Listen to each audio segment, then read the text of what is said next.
good. Alright. That's good. Volume mixer. Alright. Let's get ready to dive into this. Yo! Wait. Hold on. Gotta fix the chat. Let's see. Boom. Space. Boom. Okay, didn't work. Alright, let's try that again. Refresh. Maybe. Low mic. Oh no, it's doing it again. Oh my gosh. Okay, I know how to fix it. Okay. There we go. Better? Is it better now? Let's see. Let me try refreshing this again. I can't hear anything over this curse song. No, I think it's just my mic was lower than usual. I don't know why. I hate it so much. But whenever I use, what is it called? Like Facebook Messenger or Google Meet. Whenever I use those two, it turns my it goes into my volume settings and turns my microphone down. So I have to remember to turn it back on whenever I go back. Why is there a wind sound? Airplanes. Just in time. Yep, there it is. Airplanes everywhere. Okay, refresh. Still not working. Let's do this. And then paste. Alright, still not working. Alright, let's just go over here. And then swap to window capture. And then full screen it. And then change the audio. I close the audio settings. Great. This stream is off to a great start. At least we got the airplanes out of the way. At least we got them out of the way. So let's do this. Alright. There we go. This plane. Oh yeah, also I forgot to say thank you so much, Matthias, for the 5 gifted memberships. Holy crap. Let's see. So, congratulations to you, Nick M, Fallen, Martim, and Nitri. Congratulations on the memberships. Also, sorry I wasn't here to actually, thank you in person, but thank you so much, Matthias, for those memberships. Let's see. Fumble Crow starting off strong. Yes, sir. You know how it is. Okay, so we're here. We're ready to go. Now, as you guys may or may not know, Grail Front is Lost Belt gated. So we won't be playing that today. To be fair, I really want to get through Babylonia anyways. So we will be continuing with that, and we are at a very interesting point because I believe right now we're about to finally meet Ereshkigal, and we're also gonna have to go through those series of trials. And I believe there was one question in the trials that I think is gonna be pretty interesting in game, because I think it's a question of who's more beautiful, Ereshkigal or Ishtar, and then I'm sure they're gonna give us the option to choose. And I'm interested in seeing what the response is going to be when we choose for that situation. But we also have a brand new character, or characters, that released. We have PTOLEMY, which I know a lot of you got. Or is it just Ptolemy? Is the P silent? Kind of like in pneumonia. So it's just Ptolemy. We have him. And then I think there's 2 other characters. Or 1 other character, I'm not sure. We have her, we have him, and then maybe that's it. So we have 2 new characters to check out, see what they can do. Ptolemy seems really cool. I think when I first saw him, he kind of reminded me of an owl. But I don't know much about Ptolemy in-game, and I don't know much about Ptolemy and his myth or history, wherever he came from. So everything that I'm learning today about him is going to be completely new. How about watching the Grailfront intro in Discord? We can definitely do that. We could check that out. Let's see. For the trials, don't forget to pick the Ishtar story support. Alright, I will do that. I will definitely do that. Ishtar story support. There's an Easter egg if you use the NPC Ishtar during the trials. Okay, okay. Got you, got you. Yo, Gentle Savage, what's up? Welcome to the stream. I'm glad you can make it. Let's see, I remember seeing that in the anime Ishtar was ready to commit bloody murder with Fujimaru if he answers wrong. Exactly. The P is silent. Okay, okay. Zugi Nami, my beloved. Is that the girl we saw in the summons? Apparently the P is silent. I didn't know that. It makes sense, because every word that I've seen that starts with a PT, the P is usually silent.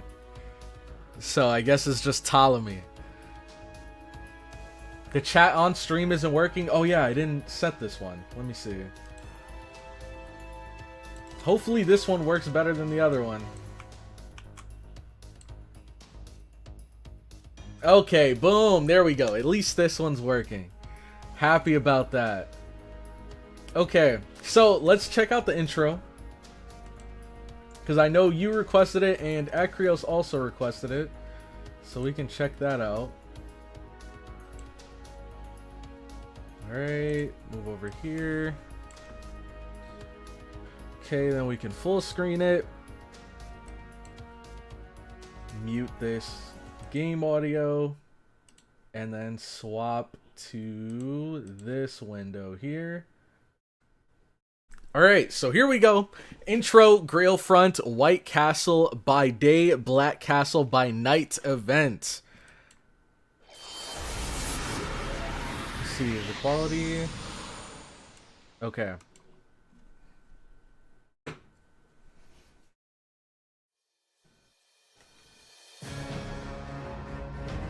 Oh man, I already like this music.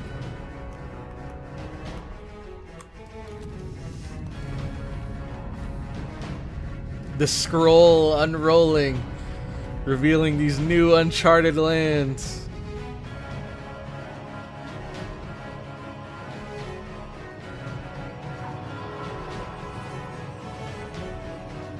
Dang.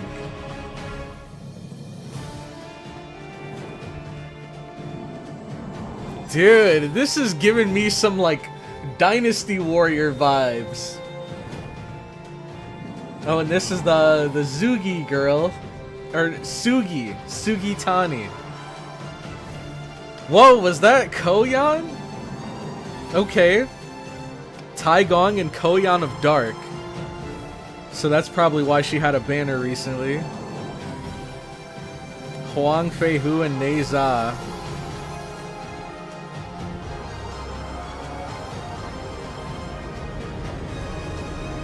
Okay, okay, so I'm guessing these are both Ptolemy. Like there's an older and a younger version of him.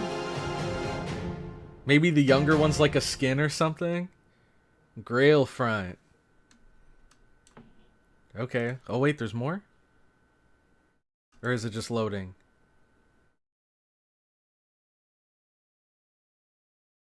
Okay, I think that's everything.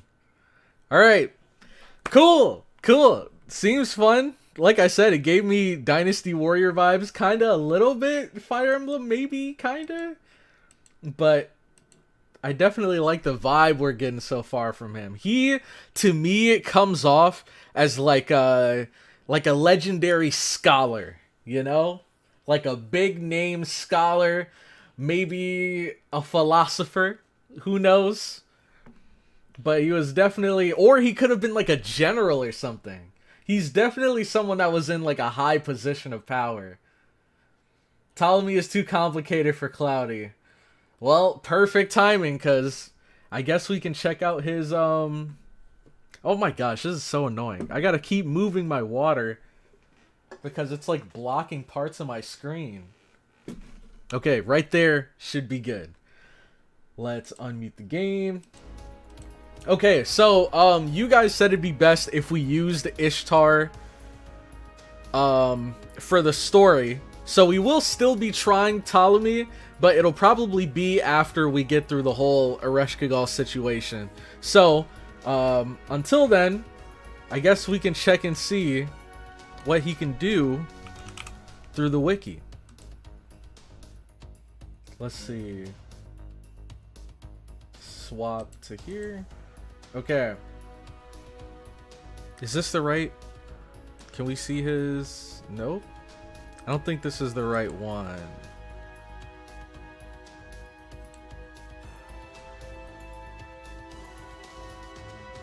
Maybe we'll have to check his maybe I'll have to use another website.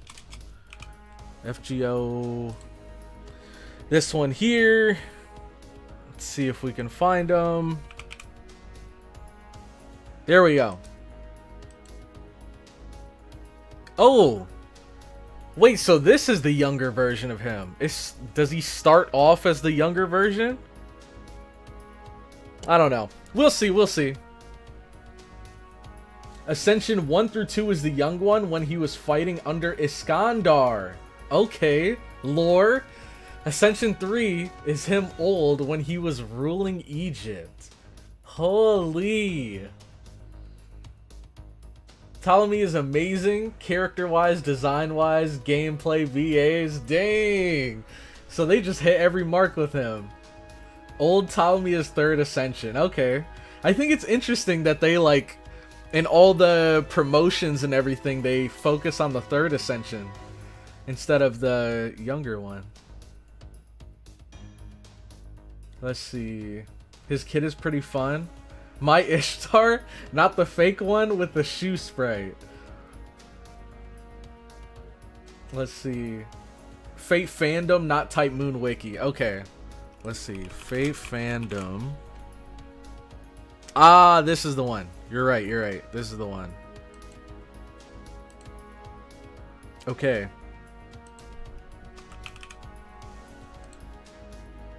Here we go, here we go. Okay. So he is an archer. Ooh.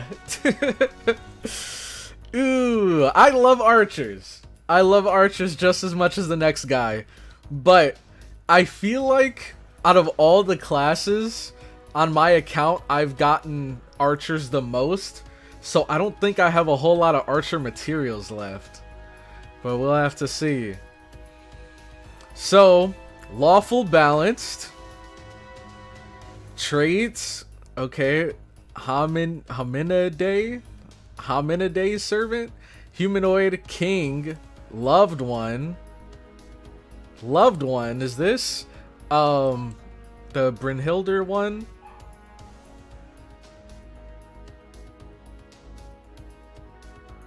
Yeah. This is her. Wait, so how many people has she met, bro? How many people has she met in her life to where all of these guys are considered loved ones? And I love how they had to specify that Jekyll is the loved one, but not Hyde. Jekyll is loved, but not Hyde. That is crazy. Alright, so he's a loved one, he's a servant, 7 knight servant, and weak to Enuma Elish. Alright, first skill. Charisma of Salvation. Increases party's attack for 3 turns. Recovers party's HP every turn for 3 turns. And gains critical stars for 3 turns. That's actually really cool. The stars, 15 stars at max rank, 20% attack at max rank for 3 turns. That's pretty good. Next. Second skill. Thought Partition, King. Increases party's arts performance. Increases party's buster performance. Increases party's critical attack chance resistance for 3 turns. And charges own NP gauge. Alright, hold on a second. Before we continue this, I think that's my dog barking, so I'm going to let him out real quick. I'll be back in a few minutes. Let's see. But so far, this is really cool. Arts and Buster for the whole team seems awesome. We'll look at the numbers when I come back, though.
Okay, we are back. Hyde is a servant only a mother could love. Oh man, what did Hyde do to deserve this? Alright, let's get back to this. She didn't meet them? Then how are they loved ones? How are they ones that are loved by her if she never met them? Not a single bow in any of his arts. We have so many characters like that. That are a part of a class but never use that weapon.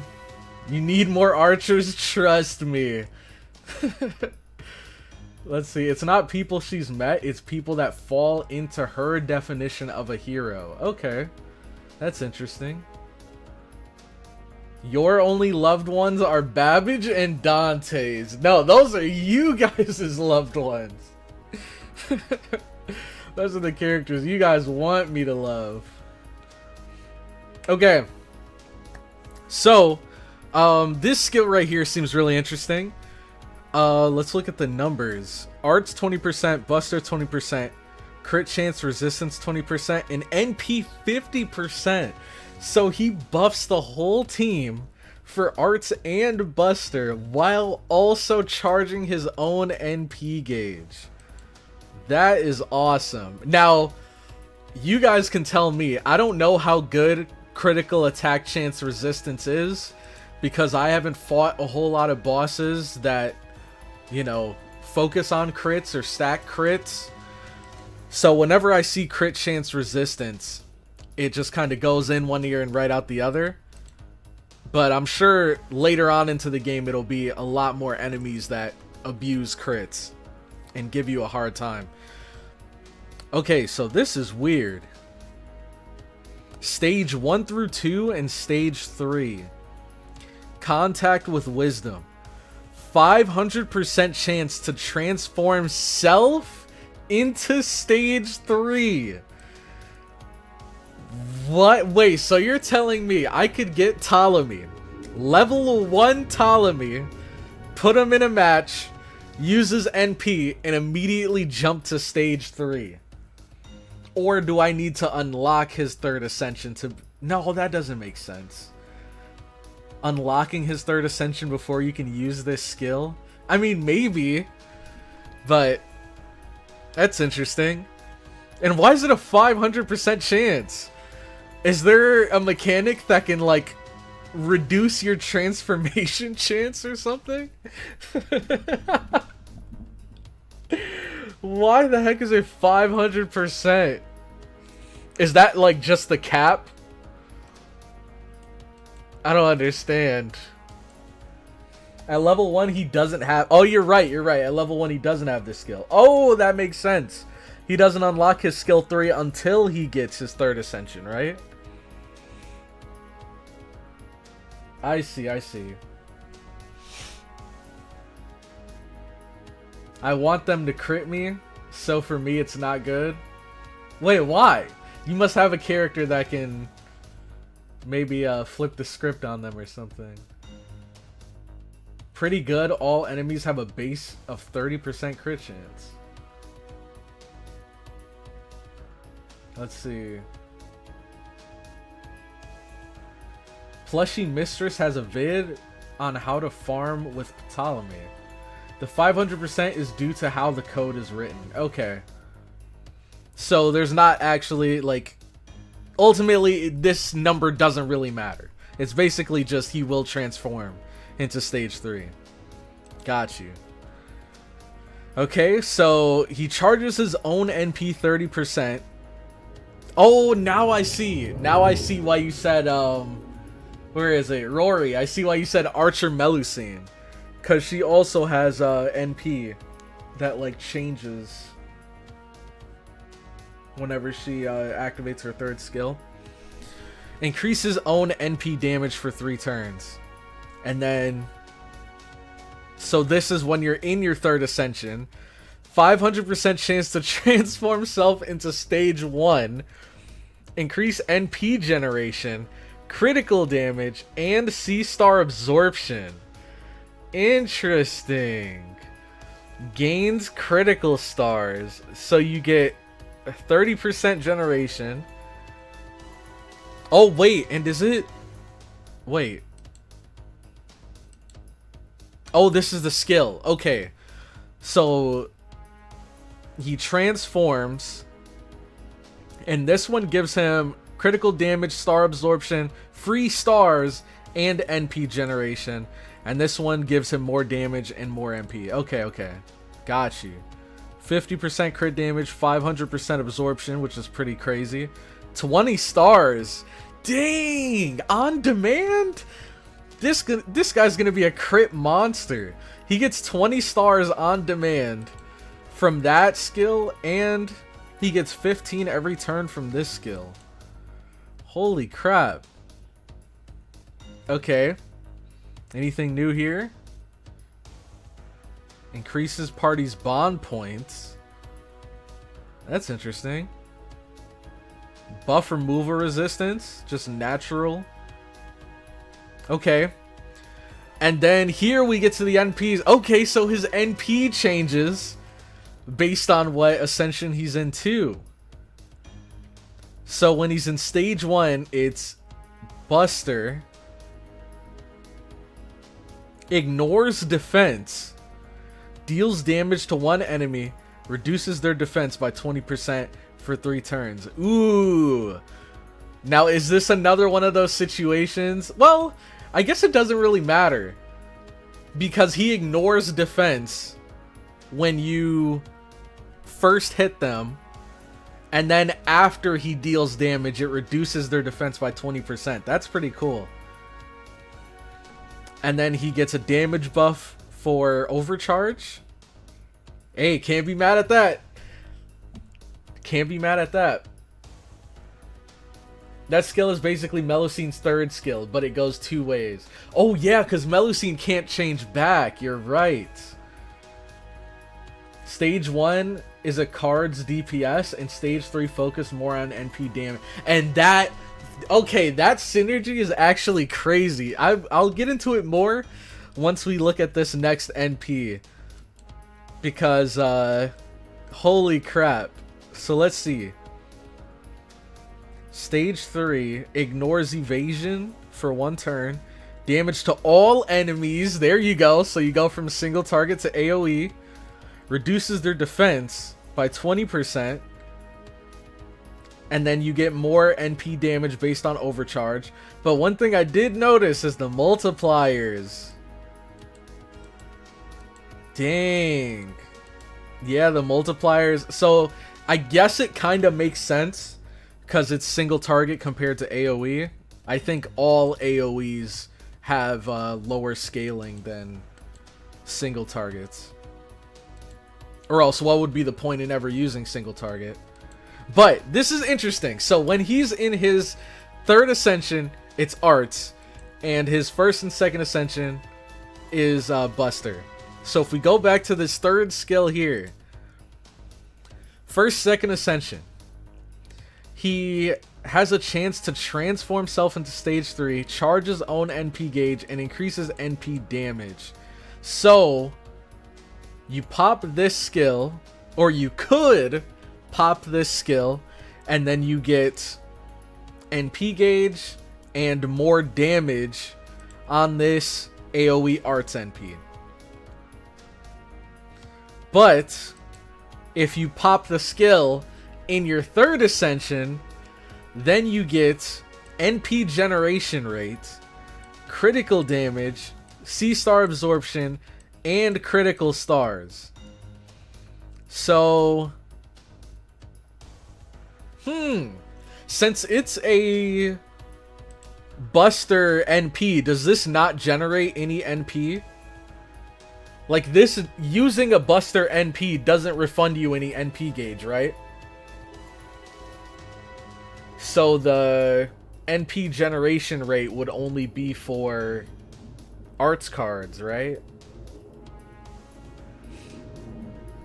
Let's see, what is even his card distribution? Oh, makes sense. Okay, he has a pretty even split.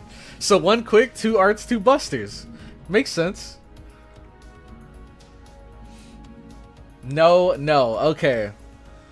So, I see the vision. I think I'd have to use him for myself to truly grasp what his playstyle might be. Because, I mean, this has a 5-turn cooldown. I'd imagine you'd want to wait to use this. Oh, wait, whoa! I just thought about it. Wait, what? This is so weird. Okay. I think I see what's going on here. So theoretically, could I, even if I've max ascended him, as long as I go into the game with his first ascension sprite, then the skill does this. And if I go in with the third ascension sprite, then his skill does this. That's so interesting. So you guys were like comparing this to Melusine earlier. This is also like Melusine, except imagine if you could start in her like dragon form, and then you could swap back to your original. Wait, this is so cool. What the heck? So you could start with either ascension you want based on the situation, and then based on whatever ascension you start with, that'll determine what buff you get from using this skill. Wow, okay. He's more clunky though. Yeah, he seems really complicated. Why is he mind blown by that? I don't know. Maybe because he's the only character that works like this? I've never seen anything like this before. This is actually so cool. I mean, there may be another character, but I haven't used them, where you can go into a game and based on whatever ascension you have of that character, they have a different play style. So he's like 2 characters in one, not just from his NP, but also from how his skills function. That's so cool. This is how Hyde should work. Oh, we always bring it back to Hyde, huh? We've always got to bring it back to Hyde. Why can't we just let that man live? Man. Yes, you can transform between forms. The only factor is cooldown. Yeah, that's the only thing. Because you can swap for free. But then once you do, it's a 5-turn cooldown.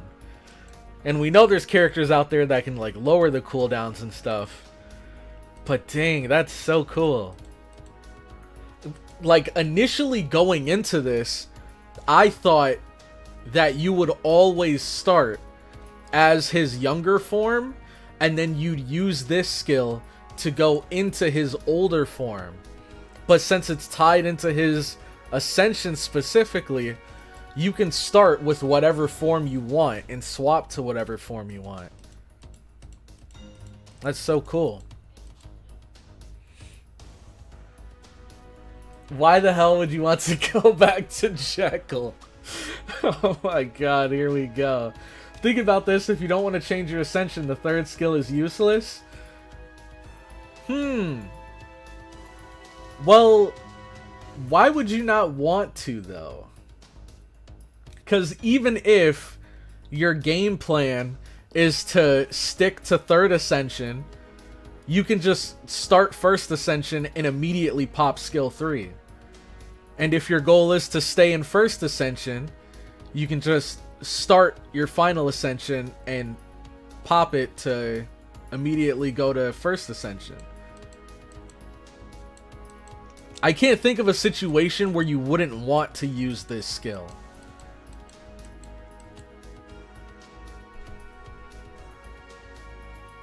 Plushy Mistress has a bit on how to farm with PTOLEMY. I saw your comment before, Genchan. I've read it as well. We might check it out later.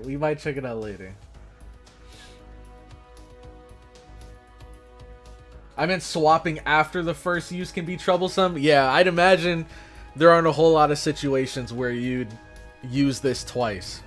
Although, in theory, you know, on paper it seems cool being able to swap back and forth, but yeah, I don't know. I can't think of too many situations where you'd need to or want to. Cool character. I see why so many of you guys liked him. I see what all the hype was about.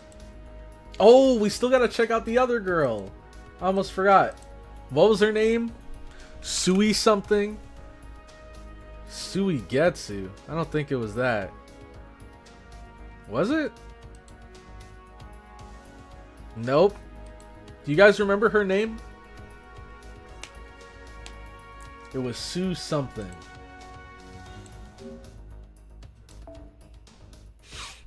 So, are we gonna roll or not? Just joined. I don't know. I'm still thinking.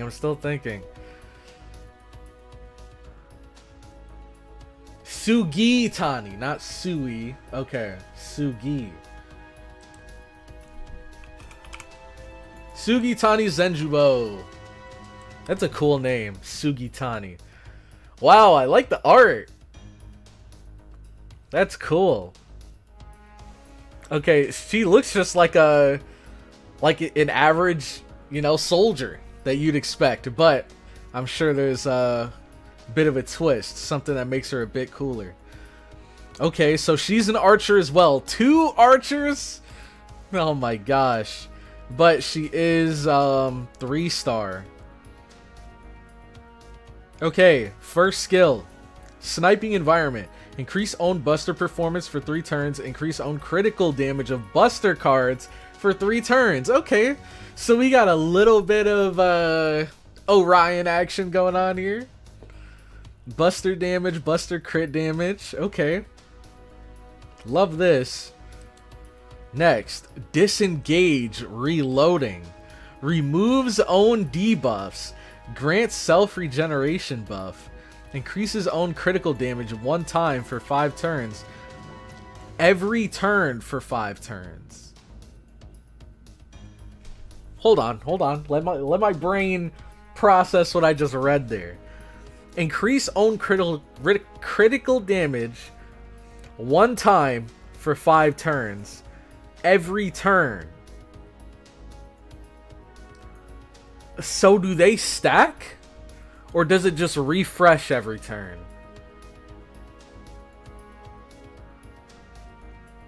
Because let's say I use this skill. It says 1 time for 5 turns. Boom, it's there. Let's say I don't crit this turn. Then going into the next turn, I'll still have that 1 time for 5. And then I should also get another 1 time for 5. Or no, it'll be 1 time for 4 and then a 1 time for 5.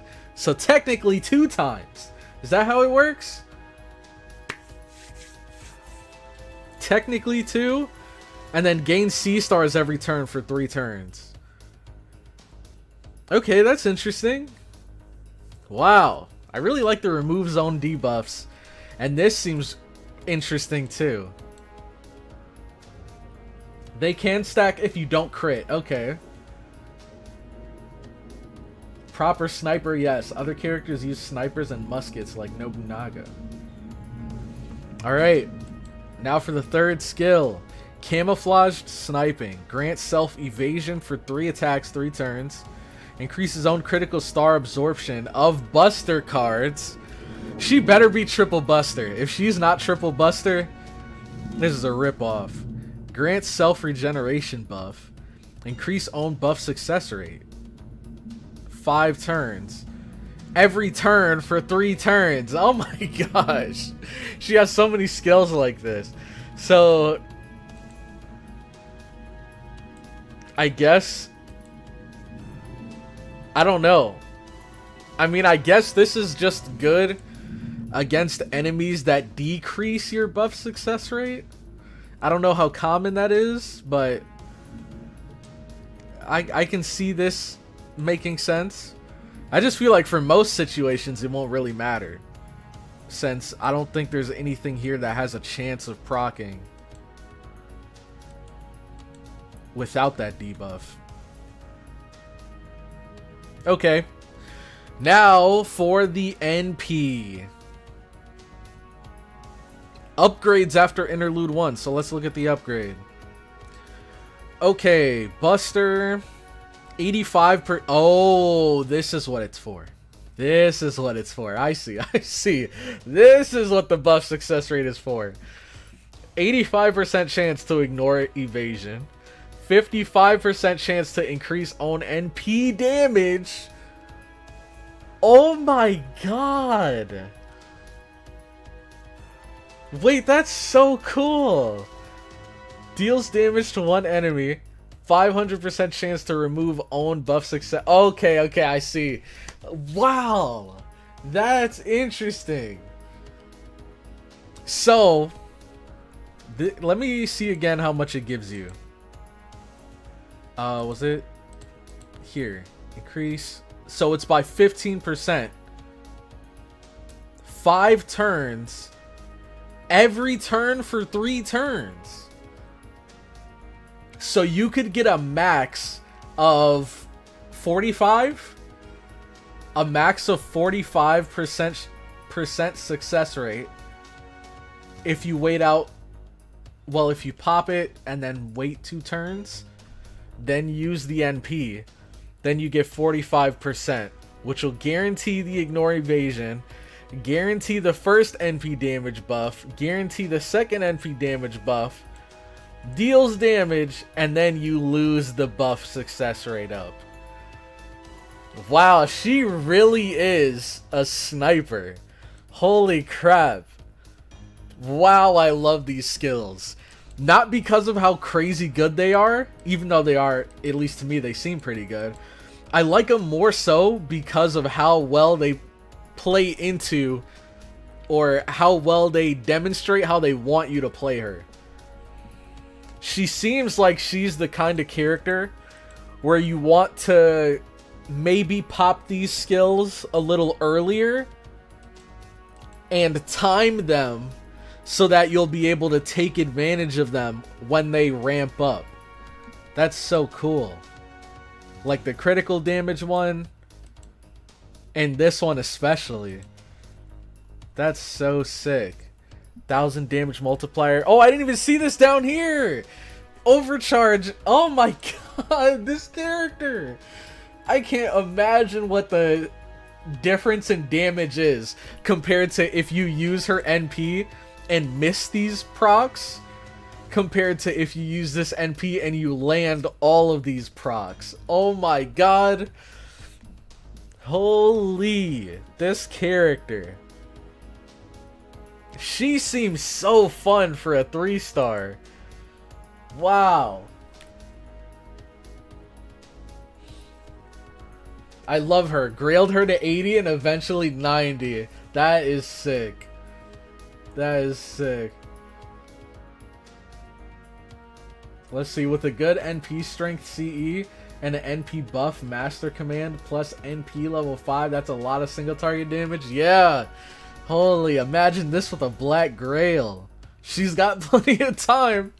She can use Black Grail and then she's got plenty of time to build up that NP gauge. Holy crap. I guess the only thing that she's kind of lacking is a NP battery. So she's gonna need some support.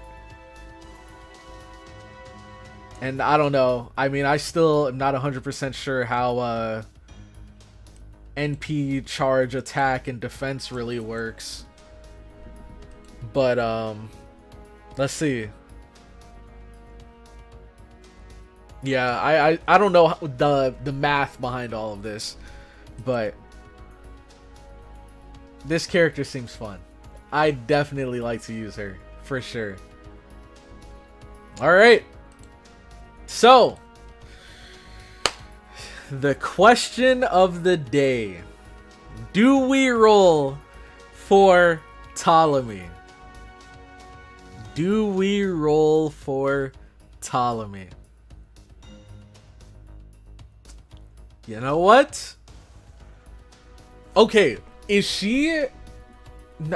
even if she does, is she gonna come to any of the, like the friend point summon, or is she gonna become a permanent unit? Or can you only get her through this?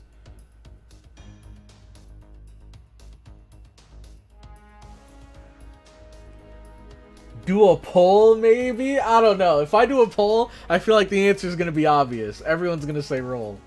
Nope, save for Melu. Okay, Judiel, the voice of reason. Sugitani is permanent. She is friend point summon. Okay, perfect. Happy Gramps is worth the rolls. Remember Melusine? She comes a bit after the event is over. Exactly. I hear you guys say she comes, I think, November, like early November, maybe. So, all right. I think I'm going to pass on Ptolemy. I don't want to push my luck and roll and end up missing out on Melusine. Just because I think Melusine could do more for my account than Ptolemy. Because I already have pretty good archers. I don't really need another archer. Plus, like I said earlier, I don't even think I have a whole lot of archer items. So even if I did get him, I couldn't max ascend him and use him anytime soon. He seems fun, but I think I'm going to let this one pass. I think I'm going to let this one pass. Save my quartz. Let's see. Summer Melu covers regular Melu's role. Skip her? Yes, but Lancer.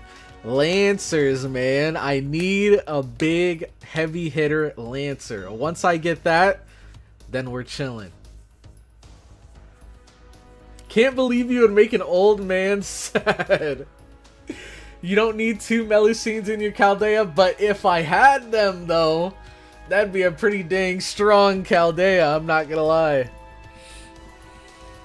The only thing is, bro, getting Ptolemy would... it'd just be pure greed. It would just be pure greed. I'm not getting him. It's not like a waifu over meta situation. I don't, like, need him to benefit my account. It would just be pure greed if I got him. And I don't want to push my luck. I think I'm chilling. You guys have fun with him. I know you guys are out there probably loving him. I think he's a great character. If he comes back around in the future, I might test my luck again. But for this time, I think we pass on Ptolemy. The only way I would roll on here is if the archer girl was only available on this banner. If she was like a limited unit, then I'd roll. Just because it's like, okay, even if I didn't get him, I still got her. But if I can get her anytime, then I'm chilling. Let's see. Skip Melusine, greed is the way. Tell that to Wangina. Exactly! Do you guys want him to end up like Wangina? Hold on, real quick. I want you guys to take a look at this. I want you guys to look her in the eye right now. Okay, I can't zoom in, but I want you guys to look her in the eye. Do you want Ptolemy to end up like her? Level 1, sitting here, just wasting away. Now, I would like to level her and use her one of these days, but I just don't have the mats right now. I just don't. And getting Ptolemy, he would just end up in the same situation. It wouldn't be worth it. It wouldn't be worth it. Sometimes greed is good. I did an 11 pull and got Shiki Saber, then another 11 pull and got Skahawk. You're not going to roll him because he comes back when Space Aresh will be released and you will roll for her. Okay, well, hey, we're never getting Ptolemy then. Looks like we're never getting Ptolemy.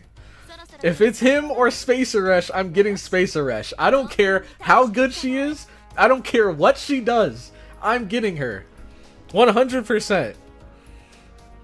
And there's nothing you guys can do to stop me. You'll probably use Ptolemy more than Wangina. Her skills are not as interesting. See, but the thing is, Cornelius, I'm not using her because she isn't good or because I don't need her. I just don't have the skills or the materials to ascend her and level her skills. So she's just sitting there at level 1. And Ptolemy, I'm telling you guys right now, Ptolemy is going to be the same way. I do not have archer materials for him. Melu is love, Melu is life. Melu is the way, save for the strongest dragon. Space Aresh, best girl. Future servant list is stacked. I don't know. I mean, it's interesting because we had that visual that showed all of the banners for the year, but now the year's almost over. So is there another visual that you guys have of the next year's worth of banners? Because right now, I don't have a whole lot of people I'm like super looking forward to. It's really just, I'm going to try to roll for Melusine, and then if Tiamat ever comes back around. But those are the only two. I can't believe Cloudy hates Wangina. You will not have the mats for Melusine either. True, but I have definitely more Lancer mats than Archer mats. That's for sure. How did the summoning go? Oh, it went great. It went great. Fantastic.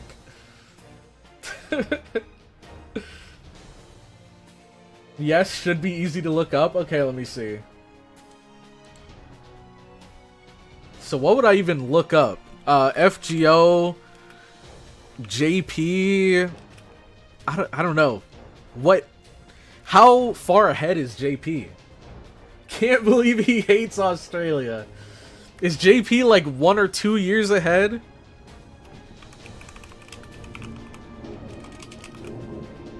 Let's see. Let's just go FGO, global, banners. Is there a 2026 yet? Here we go. Upcoming banners. NA 2026.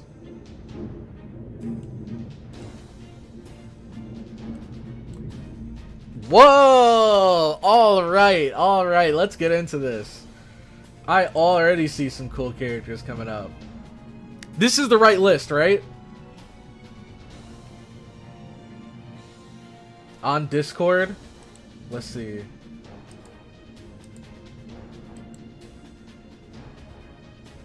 Okay, this is the same one I have pulled up. Okay, perfect. Yeah, it's just minus 2 years from JP's date. Okay. So, January. I don't know who this is, but they look pretty cool. I don't know if I'd roll for them specifically. And I'm guessing this is for the GSSR. I already know. I already got my sights set on who I want. Now let's see. Next. Okay, we have these two coming back. Whoa! She looks cool. Whoa! They both look awesome. What the heck? This looks like a freaking Demon Slayer character. Okay, both of these two already have my interest. And the fact that they're both on the same banner, that's kind of a no-brainer for me. This is a banner I'm interested in. This one as well, just because I'd love to get, what was her name? Musashi? No. I always mix up her and Shiro. Let me see. Can I, well, it's zoomed in as far as it can go. Oh, that says Berserker. What was her name again? Musashi something? You'll love the Demon Slayer character mechanically. Okay. Crossover event characters. Samurai Remnant collab. Okay, okay. So, banner definitely interested in. But because it's so close to this one, I don't know if I'd actually roll on it. This is regular Aresh, right? I do want to get Aresh Kigal one of these days, but I don't know if I'd roll on this banner for her. She's coming back again? Joanna's back again? Yo. Then we have the, I don't know if these are all Valentine's banners, but I think this would be a good opportunity to maybe go for Bizette or say Shonagon. Probably Bizette. Whoa, she looks awesome! What the heck? Hold on, I might need to pass on these banners and go straight to this one. She looks awesome. We have all of these guys. Okay, no one new there. Whoa, holy crap, all three of them? 3 5 stars in one banner? Is that possible? Can they do that? 3 5 stars in one banner. And they all came out around the same time, too. Interesting. But I don't know. I don't know. Interesting. I mess with Don Quixote, but I don't know if I'd roll for him. I'd pass on this one. Pass on this one. Pass on this one. Whoa, okay now. These two look cool. So far, all of the new characters have been pretty impressive. Much more than last year's. Here we go again. These new characters, man.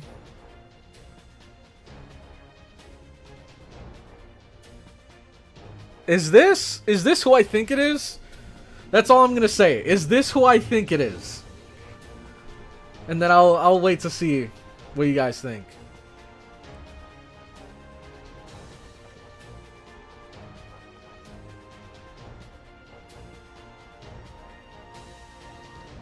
Marie Antoinette Alter. What? What the heck? What happened to her? She looks so different. Okay, that's pretty cool. Likely Aoko. Aozaki Aoko. From Witch on the Holy Night. Cloudy Nose Ball. Wait, this is actually her? Or wait, is someone up here Marie Alter? I don't know. Is she Aoko or Marie Alter? Or are they both the same? Is it like a Scotty Skahawk situation? I don't know. Anyways, this banner seems very interesting. We got Spishtar and we got Calamity Jane. I'd love to get either of those. Up here. I don't know. It's like she's interesting but not interesting at the same time. Like, she's not interesting in the same way these guys are, because appearance-wise, they have a very striking appearance that makes them interesting. But with her, she's more so interesting because of how simple her design is. I feel like she's gotta have some like crazy lore or crazy abilities behind her, if they're gonna design her to be so simple and make her a 5-star. Interesting.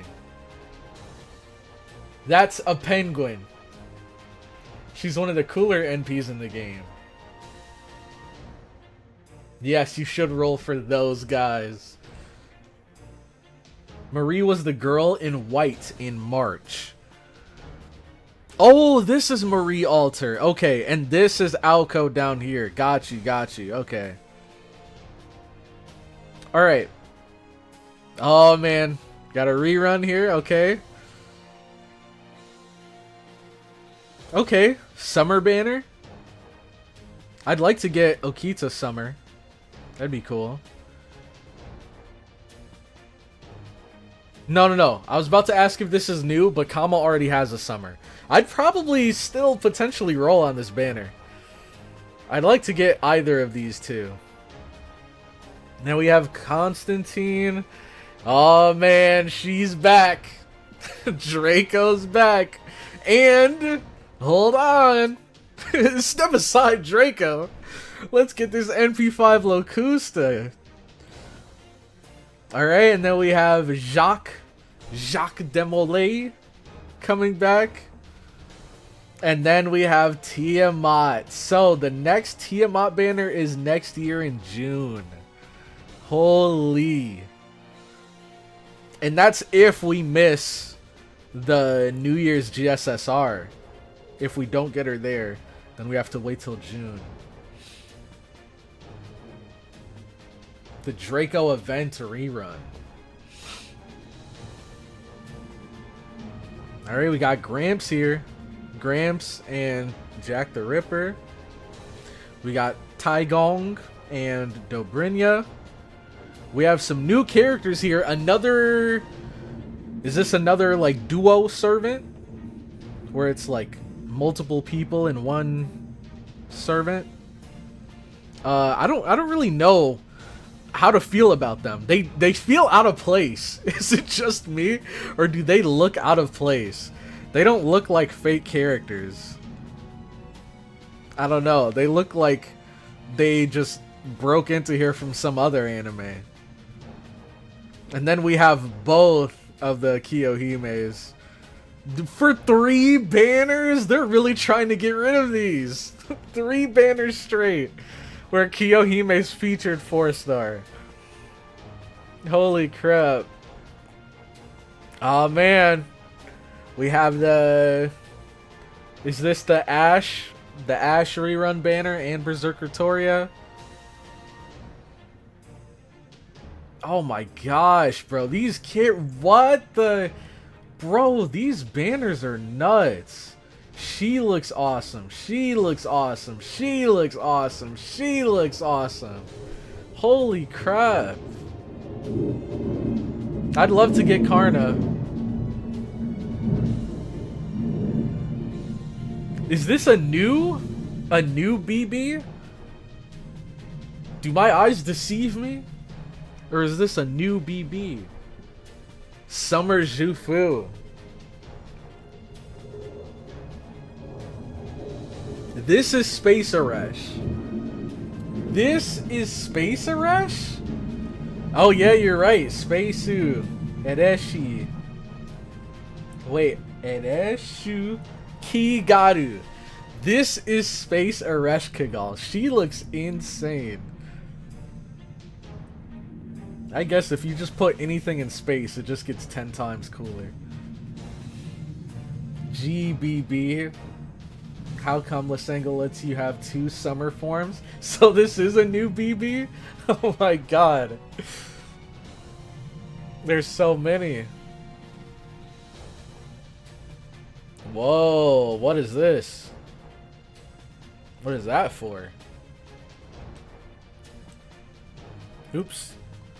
Alright, so now we're on to the last mile stretch. Is this another? This is Sakura. Sakura Dorozu? What is that supposed to be? Sakura Dorozu. Interesting, interesting.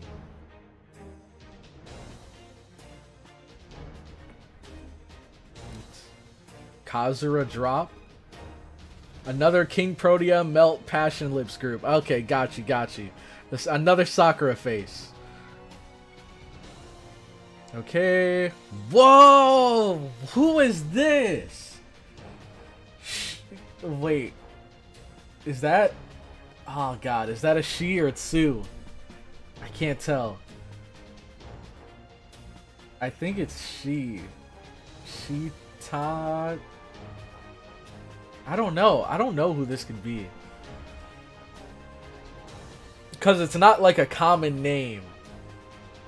This is like some Egyptian pharaoh or something. Oh god, so it was a Tsu. Tutankhamun. I don't even know how to pronounce it. I don't even know how to pronounce it outside of Japanese. There's no way I'm gonna pronounce this right. They look cool though. I mess with it. And then yo! What? Is that just Rohi? Rohi? Or Rowahi? I don't know. I don't know. Japanese a little rusty, but she looks awesome. I'm not gonna lie. She looks really cool. And that's it. That's it for new ones. Lohi. Okay. Lohi. Lohi, I need you. Lohi. It seems like there's a lot of Lohi fans. There's a lot of Lohi fans in here. Okay, so just gonna do a real quick sprint through this banners that I'd be interested in rolling on. This one for sure. Maybe.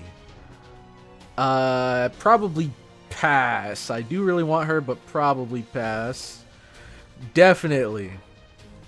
Okay, next.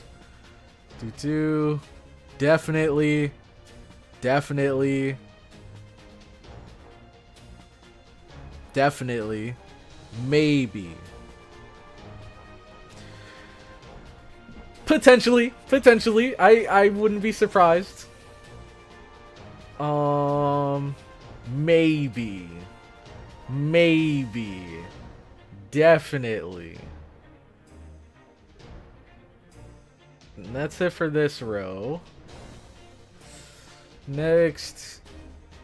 Definitely. With like 3 asterisks. She actually looks really cool. So I'd say, honestly, this is going to be rough. This might be the roughest period of the year. Because I'd want to roll on all 3 of these banners. I'd want to get all of these guys. If I'm being honest. So this is going to be rough here. Maybe. I'd have to see. Okay. Go over here. I mean, I don't know. I don't know. Probably not. Probably not. It depends. If she's good, I'd get her. But if she's... How do I explain it? I'd only get her if she was good. If she wasn't, then I don't really care. And I kind of feel the same way about her here. Maybe. If the art is good enough, I might roll for this one. But... yeah, I'm not super interested in those two. Maybe.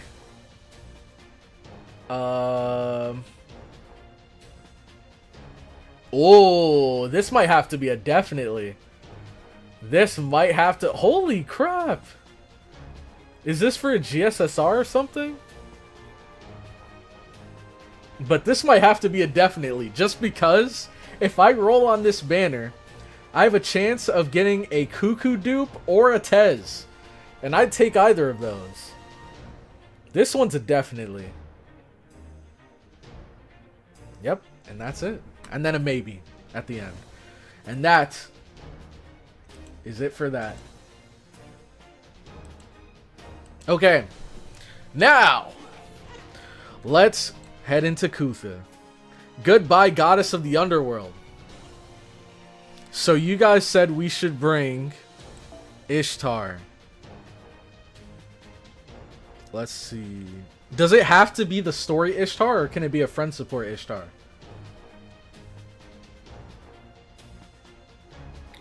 King Tut is another archer!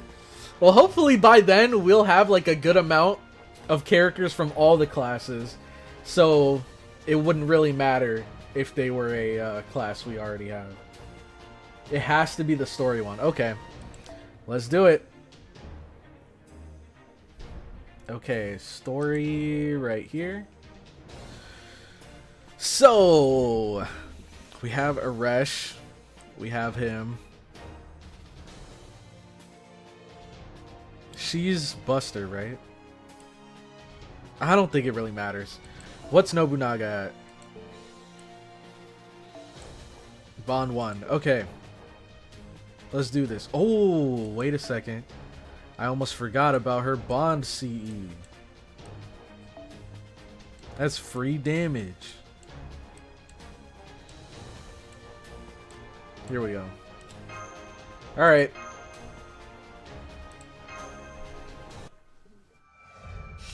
Section 14. Goodbye, goddess of the underworld. We haven't even met her yet, though. Back in Kutha, you certainly got there fast. Although, I suppose Ishtar slowed us down since we had to drag her the whole way.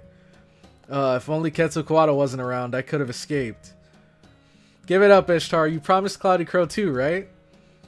If you say you're on their side, you stay on their side until they betray you or fall. Isn't that dedication the universal pride of all goddesses? Okay, I give up. I'll tag along on your trip to the underworld. But only CloudyCrow, Mash, and I are going in. Quetzalcoatl and Merlin, you stay here. Especially you, Quetzalcoatl. You would be a sitting duck down there. Yak-ak-katan. Or Yuk-ak-katan. Divinity works negatively in Kur. The weak stay as they are, but the stronger weaken. Death and its queen Ereshkigal rules supreme down there. What do you think happens when a god dies in Kur? I see, they'd go wild, say things like, I do not accept death, and then just head right back to the world above. They'd be no life or death anymore. There'd be no life or death anymore. Even gods must remain in the underworld once they die. So that's why there's a system that nullifies their powers. Fascinating. Even knowing what it's like in the underworld, Ishtar, you challenged it anyways. You're amazing. Mash, you're not saying that sarcastically. You're just a goofball. I can't possibly get mad at you. I went down to the underworld because I was arrogant. In the myths surrounding me, I was spoiled, praised, and knew no fear. So I laughed off the perils of the underworld and challenged it using 7 authorities. I felt nothing was impossible for me after conquering Mount Ebe, but the result was a miserable defeat, a complete total loss. I would have loved to have seen that, yes. The worst case scenario, please make sure at least CloudyCrow and Mash return, yes? You do realize that's not what worst case scenario means, right? Well, either all return. We'll either all return after defeating Ereshkigal, or we fail and everyone is trapped. It's only one or the other. That's why I'm having you two remain here. If it comes to that, then it's your turn. Figure out a way to strike a deal with Ereshkigal to get her to return Mash and CloudyCrow to the living world. Alright, for the good of our mission, I shall remain behind. I hate this guy, man. Well, if it's for the good of the mission, I guess I'll stay behind and do nothing. Oh my god.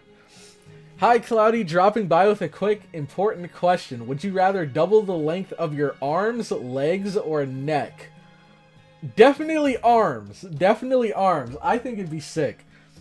In every like game or anime or anything that I've watched where I've seen people with like 4 arms, it just seems so cool. And you can do so much with 4 arms.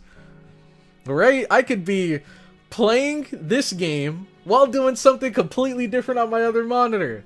Or I could be playing this game while on the phone. Like, I could do so much with 4 arms. Alright. For the good of our mission, I shall remain behind. That said, though, you're a strange one, Ishtar. You're walking into a battle you don't think you can win. Do goddesses mature when they become independent from their fathers? But you could... Oh my god. But you could be 6'8". At what cost, though? At what cost? I could be 6'8", but at what cost, man? Oh my gosh. Oh, I see what you're saying. Double the length. Double the length? Okay, you said double the length of my arms, legs, or neck. Double the length? I don't know. I feel like you're gonna look goofy either one you choose. No matter what you choose, you're gonna look goofy. I'd probably still go arms. I think I'd still go arms. Yeah. I'd still go arms, because I think having longer reach would be more useful and less clunky than having longer legs. Because, yeah, I could be 6'8". I'd be super tall. But, like, bro, I don't know. I feel like, how would it be like balancing if you had legs that were twice their length? It'd be like you're walking on stilts constantly. I thought you'd go with the way of Mega Starmie. That would be hilarious. See, even Mega Starmie looks goofy with those extended legs. No, I'd definitely go extended arms. For sure. I wouldn't do legs. I don't mind my height. I think, yeah, arms would definitely be cooler. Arms would definitely be cooler. Cause now I can reach everywhere from my chair. If my arms were, I feel like my arms are already pretty long. So if they were like double the length, I could open my door from here. I could, I don't know, grab my pillow off of my bed from here. I could reach into my mini fridge from here. You look like a One Piece character either way. True. Oh my god. Yeah, all I know is whoever's picking double neck is diabolical. Whoever picks the double neck length, that is, we gotta keep our eye on them. Oh my gosh. Say whatever you want. Anyways, where's Anna? You didn't bring her? No, she hadn't returned to the Chaldean embassy. We didn't have time to wait or look for her, so we left her behind.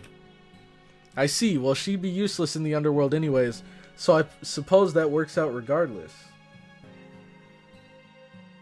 Oh, man.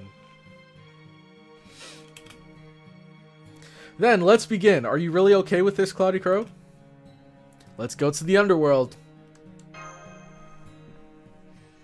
No time to hesitate, huh? Fine, I'll share your enthusiasm. Mash, take care of CloudyCrow. Merlin, Quetzalcoatl, stay back. I love when she gets the yellow eyes. I think it looks so sick. Load the Tide Convergence rounds in Mana's bow cannons. Output at isosceles of 1/3 the lapis lazuli. Gate of Kur, shatter. Let the light of On shine through the skyless key. In other words, I'll blow a giant hole in the ground. Dang. And here we are. The underworld. Alright, success. This is the underworld, CloudyCrow.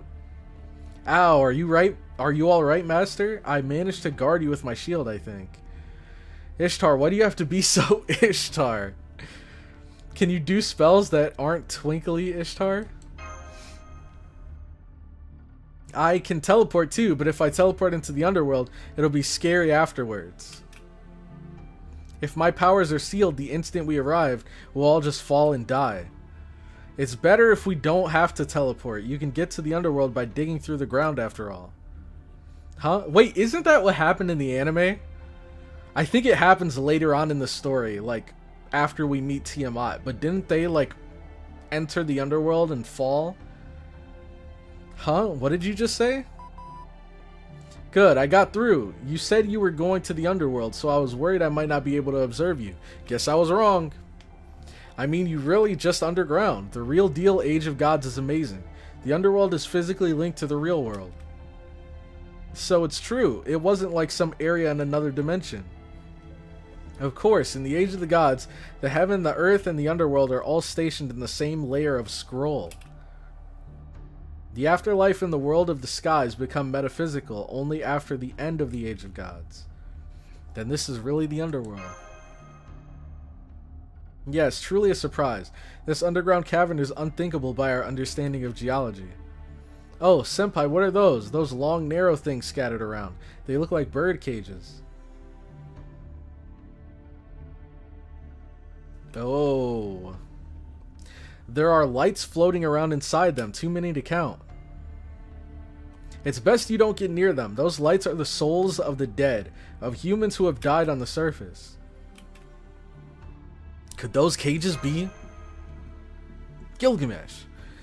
Yep, Ereshkigal's soul cages. Souls trapped in there can never return to the world of the living.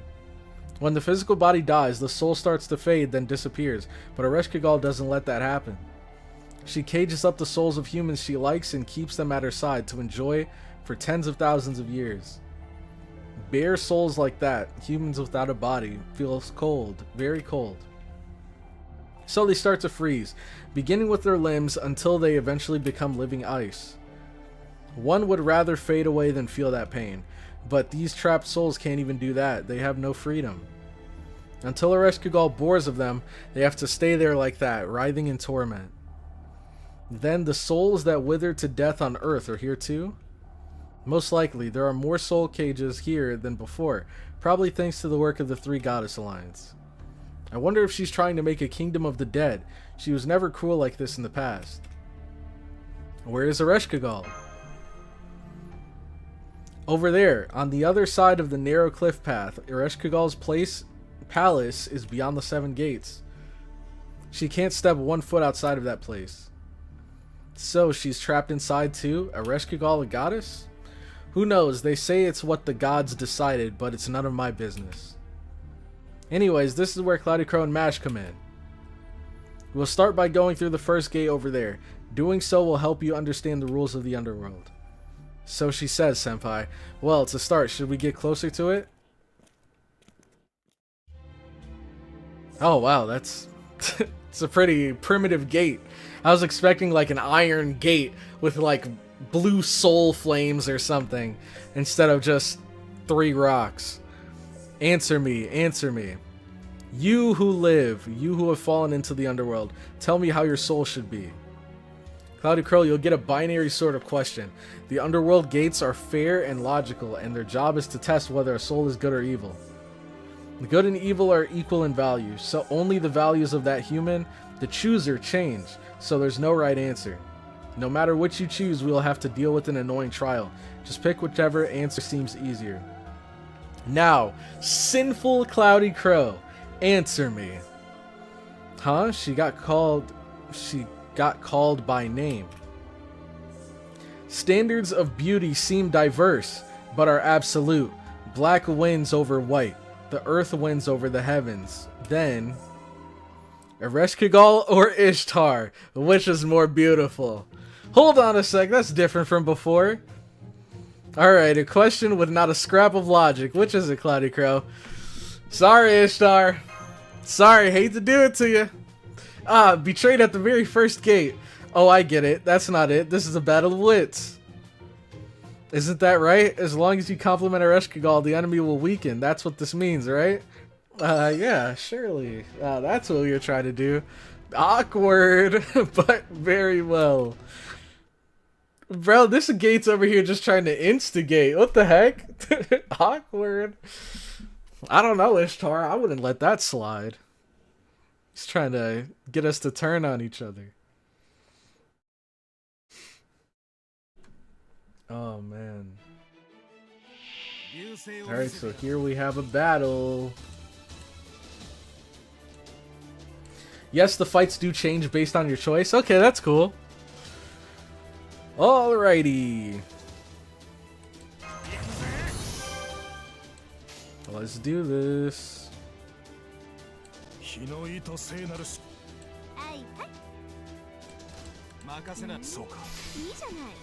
Oh, I probably should have. Nah, it doesn't matter.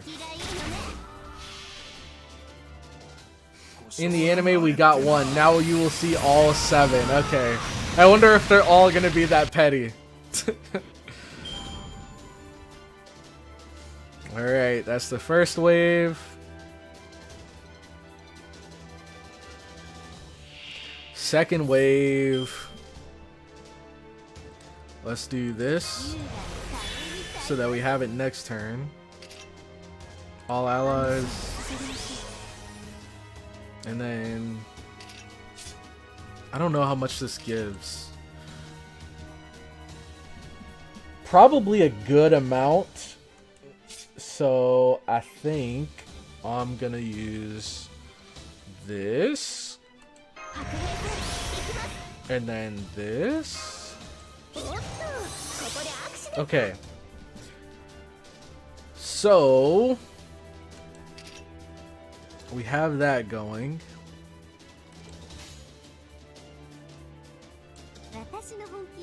Oh, wow. So if they survive,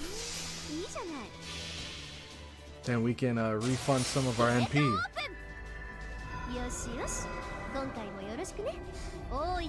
Dude, oh my gosh. I love the yellow eyes. It's so cool because when her eyes turn yellow, it like matches her outfit perfectly. Almost back to 100 again. And we got the attack raise. Oh, wow. Okay. This guy's the boss down here? Coors royalty. Alright. Does this give NP strength? No, NP gauge. Shoot.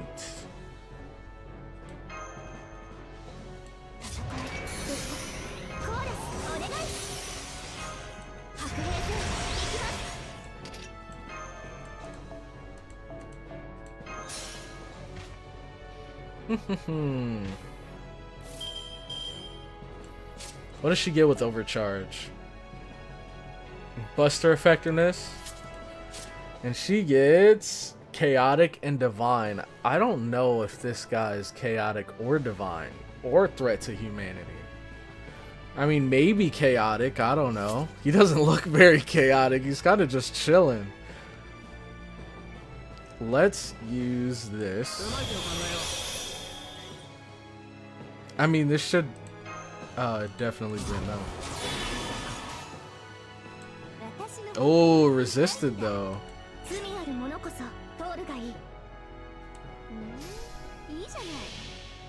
Alright.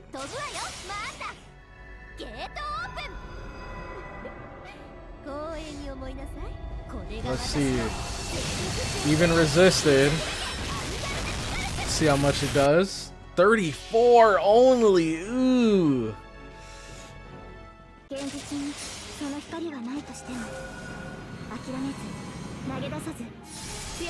Only a few mobs have alignments. Okay.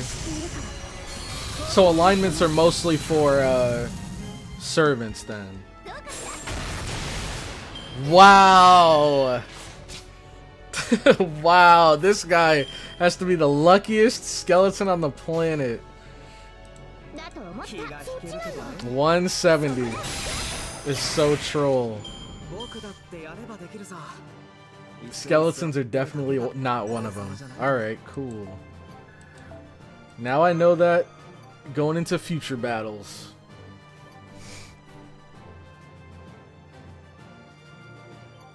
Okay. Nice. Alright, next trial. And we should keep bringing her for all of them, right?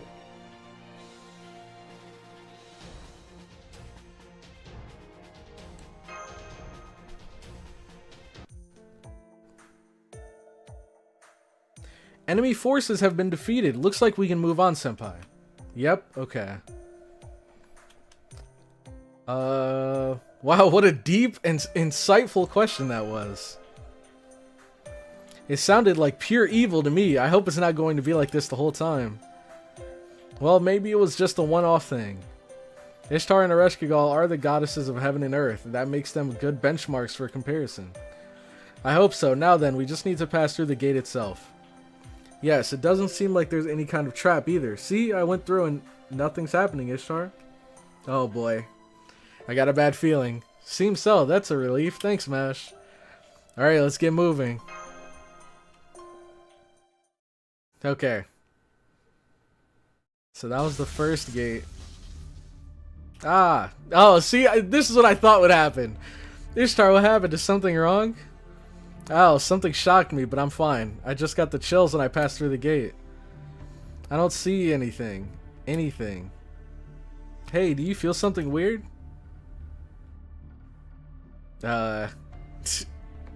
Wait. Did you just shrink? Oh, yeah, her sprite is a little smaller. Right, I've obviously shrunken, haven't I? Just a little, though. Indeed you have. Do you finally see what a fool you are, Ishtar? Your last descent into the underworld ended in failure. So long as that myth exists, you cannot escape the curse of the underworld. The crown symbolizing the wilderness, the reed measuring rod, the lapis lazuli choker, the bead necklace, the gold armlet, the gorgeous brooch. And last, the garment of ladyship. I once robbed you of these 7 treasures. The rule remains unchanged even now. If you don't have an authority that corresponds to them, you yourself will have to pay the price. Don't you see? You will become smaller every time you pass through a gate. You will be robbed of your divinity 1/7 at a time. By the 2nd gate, you will be a low-rank divine spirit. By the 4th gate, you'll be even weaker than a Galu. And by the end, you will be a powerless bug, a sad little butterfly that'll be crushed within my hands. How nasty, you've gotten even worse than before, Ereshkigal. That is not true, I've given you some mercy at least. Normally, you and that human would have been dropped into the pits of the underworld the moment you brought the living here. However, if you take on the trials of the 7 gates, your fate will be decided by the laws of the underworld. CloudyCrow, if you've come to defeat me, overcome those trials. If you safely pass through those 7 gates, then I, the ruler of the underworld, shall welcome you here as visitors. We're in trouble now. Ishtar cannot go on like this. No, I'm moving forward. I expected something like this. I told you I wouldn't be much use fighting in the underworld, remember? This doesn't really change anything. Oh my gosh. Wait. So is our story Ishtar that we're using, is she gonna get weaker too? Every turn? Oh, that's actually crazy. You, me, and Gilgamesh too. The moment we reached the underworld, there was nowhere to run. Before we get used to the cold of the underworld, we need to defeat Ereshkigal and escape. Otherwise, Uruk will perish. Which means we have no choice. So prepare yourself, CloudyCrow. You're right, Ereshkigal is one of the 3 goddess alliance. We're going to have to fight her anyways. Defeating her would be for the best, really. Move forward, CloudyCrow. Looks like we don't have much time. The underworld is part of the present world, but just being here drains your vitality and the strength of your destiny. The strength of your destiny is, let's see, think of it as the intrinsic luck necessary to facilitate the continuation of life. No matter the life form, we are constantly using this type of luck to avoid mortal danger. If this significantly drops in a person, they will get into a nasty accident, like getting hit by a car while on a walk. The underworld's filled with death, so there's no need for it. It's a world that doesn't need any luck. That's right. That's why if you stay here too long, you won't live long even if you get back to the surface. Now, do you understand how this place works? Then let's hurry up and get to the second gate already. Answer me, answer me. Although money and riches continue to flow, only one is worthy to own all. Only one can manage the wealth of the world. In other words, which goddess is worthy of this wealth, Ereshkigal or Ishtar? Alright, we're looking at another easy question. You don't even have to think, CloudyCrow. It's Eresh. Right, let's give the job to Ereshkigal on purpose and let her go bankrupt, right? We're gonna make her show how terrible she is at it to demonstrate the difference between us. That's the plan, right? Safe, you may pass. Oh, this whole entire trial is gonna be like this, isn't it? Oh my gosh. You'll get Kakulin level look? The illusion of choice, right? Okay.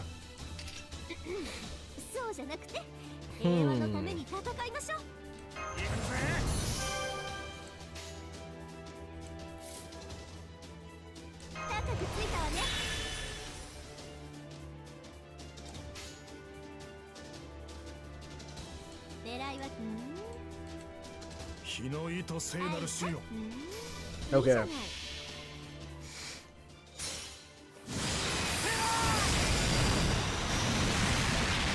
Alright, so that gets rid of the first guy, and then hopefully, probably not. Yeah, I don't know what I was expecting. No crits and arts. Oh, and she's getting weaker. Crap. Okay.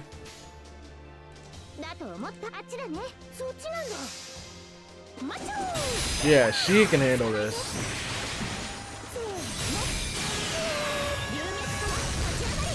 Alright. So that was the first wave.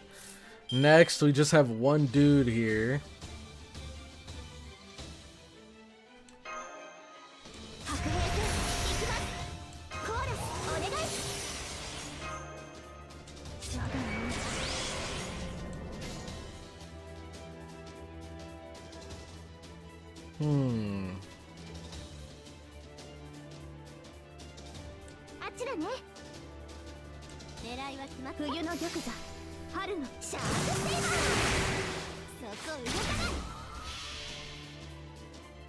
I wonder if there's a way.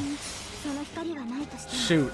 Okay, this next round I'm gonna look at her skill levels and see if maybe they're lower the next time we pick her. Or if it's just like her overall stats that are being dropped. Because that seems like something Fate would do. If they have a character that's like getting weaker in the story, they'd also have them get weaker in their support. Money of Heart. This is a cool enemy sprite. What the heck? This reminds me of, what's it called? The Door of Truth from Full Metal Alchemist? Or something like that. So it's a Lancer, which completely counters her.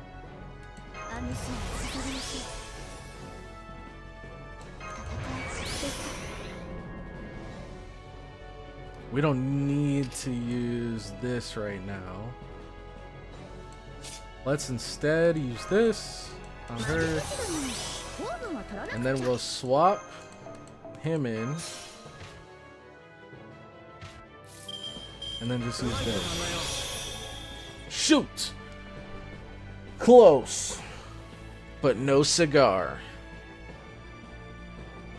And this is only for herself? Shoot. I don't want to use this because it gives so much. But I guess I kinda have to. Dang, no. Oh, this sucks. This sucks. Okay.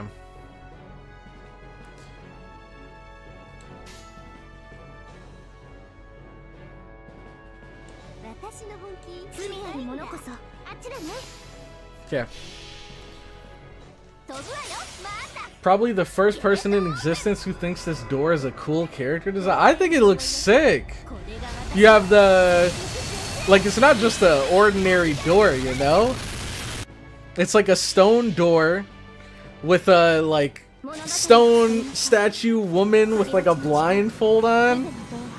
Of all the doors I've seen in my days, this is definitely one of the cooler ones.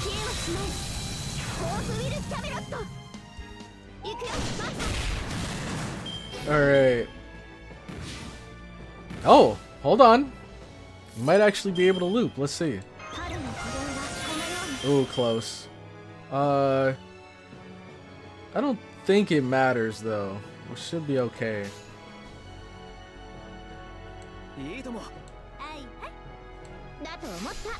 Especially with this crit. Easy. Make a meme, Cornelius. It's time. Make it a meme. To be fair, most people only see doors for QP farming. Do these doors here pop up a lot in QP farms? Or in the QP farming stages? Alright, so 1, 2, 3, 4, 5, 6, 7. So I guess there's like one node for each trial, it looks like. 10, 10, 8. Level 90. Nothing suspicious. Whoa, a new guest servant though. What the heck? Do we stick with Ishtar or do we pick the new servant? I think we stick with Ishtar, right?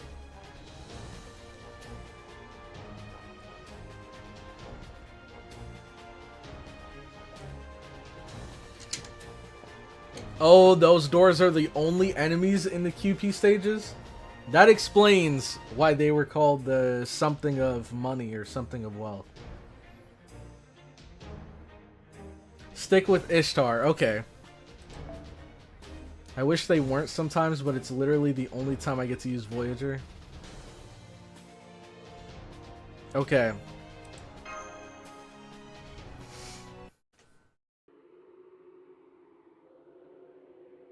Is she smaller now? Let's see.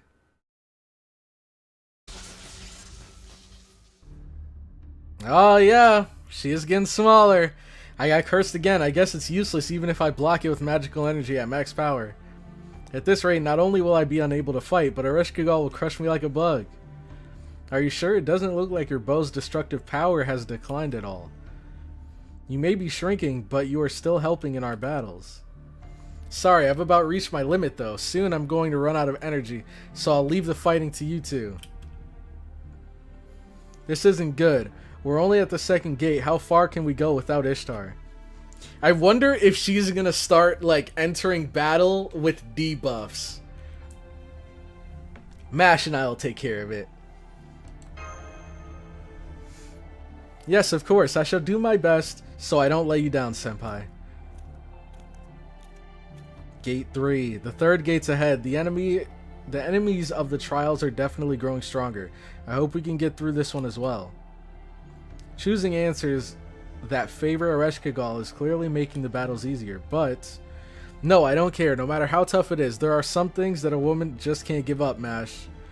Wait, she looks even smaller. What the heck? She looks smaller than she was like 2 seconds ago. I don't know. Maybe it's just my imagination. Better than all of them, but I just can't lose to this one woman.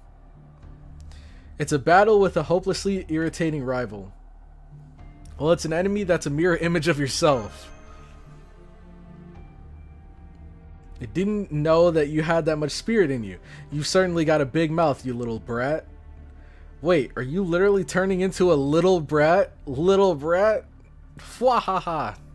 Now that's amusing. You must be oh! Is this Gilgamesh? Oh wait, I think that was Gilgamesh in that case. We gotta use his laugh. I'm pretty sure that was him. He's one of the few people that say fwa ha ha. And there was a mystery servant that popped up. You must be worried descending through the underworld like this. CloudyCrow, little brat, you're finally at a loss. There's someone behind those rocks. Master, allow me to attack. Okay, beat the crap out of them. Ah, there he is. He's back. Gilgamesh. Oh, man. I remember this part. Good work coming to retrieve me. I remember the logic of how he's here was crazy in the anime, but I don't remember exactly what he said. So let's see if he explains it again here. You must be scared of the chilling cold of the underworld, you fools. Do you need someone experienced like me to guide you through here? You're King Gilgamesh. What are you doing here? We thought Ereshkigal captured you. Heh, the underworld is like my backyard. I know how things work down here. I've been here numerous times. I did accidentally die, but before the Galu spirits came, I hid in the shadows. There, I held my breath and meditated, and then Presence Concealment EX. After I got away from them, I was sitting here, contemplating what to do. When you lot came, that's all. So, bro. Alright. It's Gilgamesh. It's Gilgamesh. Why even question it? It's freaking Gilgamesh. Of course he did. He's super lively for a dead guy. You're the same as usual, your majesty. You too, CloudyCrow. Knowing how reckless you are, I knew you would come down to the underworld. It was a good thing he wasn't captured by Ereshkigal, but it ticks me off seeing this guy so perky down here. If you had been cursed like me, that would have at least been interesting. Wait, she is getting smaller and smaller every second. Fool, the curse of the underworld is only for the living. I'm dead, so I needn't worry about any of that. However, that also means that I am subject to Ereshkigal's laws as well. Even if I wanted to return to Uruk, I wouldn't be able to leave the underworld without her permission. Just wanders into hell and owns it, exactly. Gilgamesh breaking class logic as usual. Yep. Casually getting a whole new class skill. Wait, so he... Hold on. So that was new? The Presence Concealment EX? Oh, wow. Okay. So I didn't even realize this. I thought he already had Presence Concealment. And his whole plan was to hold his breath, meditate, and conceal his presence. But you're saying he held his breath, meditated, and then magically got this skill? Presence Concealment. Hey, Gilgamesh is just him. What can I say? I, the king, command you to pass through the gates of the underworld and punish that wretched Ereshkigal for me. Well, yeah, that's why CloudyCrow came here in the first place. The order of things flip-flopped, but you're going to help us defeat Ereshkigal too, right, Gilgamesh? Leave it to me. I will show you the difference between that itty-bitty brat there and me, the king. By the way, why did you shrink? Have you finally decided that your insignificance should be reflected in your appearance? Why is he coming for her throat like this, bro? Oh my gosh. Can we just give her a moment to breathe? She's already being drained of her divinity every time we step through one of those gates, and now he's like rubbing salt in the wound. I've been telling you it's Ereshkigal's curse. Ah, jeez, I knew I shouldn't have come to save you. Ha ha ha, this fool. Ha ha ha. You? Come to save me? Am I dreaming? Did I somehow die again while I was down here and start hallucinating? Yeah, if that was the case, we could have just left you here. Why don't you just drown in your own stupidity, Goldie? You're quite the swimmer, aren't you? You were so absorbed in swimming that a serpent stole your precious herb of immortality. Ooh, she's firing back. She's firing back. Ah, what a foul way of pointing out my traumatic past. So this really isn't a hallucination. This is the real Ishtar. But that doesn't make sense. If this isn't a dream, why is this slightly less irritating Ishtar doing here? Are you saying something came over you, or are you trying to be sweet to win over CloudyCrow? Stop. Just stop talking, Goldie. I don't know what you're talking about, trying to win Cloudy over. Please, you too. Let's leave the Uruk Opera behind and head to the third gate. See? Over there. Answer me. My question, please. How sad. It's been shouting all this time, but after being completely ignored, it lost its confidence. Oh yes, that's right. You have my permission to speak, third gate. What do you ask? Who is more worthy of your trust and respect? Who is more worthy of victory? Who is more suitable ally? Oh, it's not Ishtar and Aresh this time.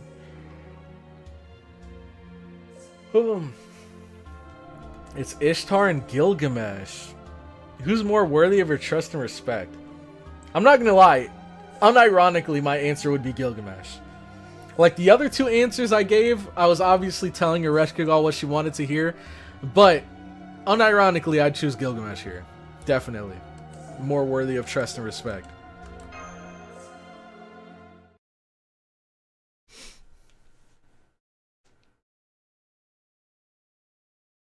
He's built so genuinely, what a bozo.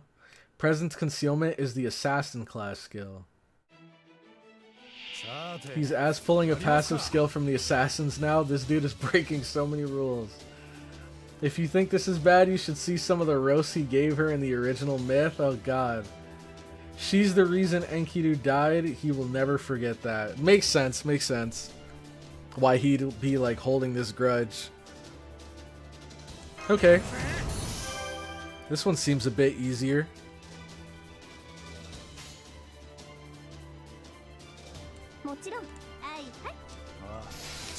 At least the first wave.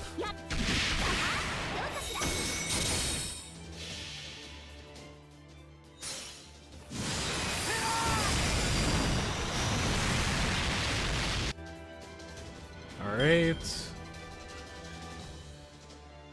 Next, we move to wave 2. Okay.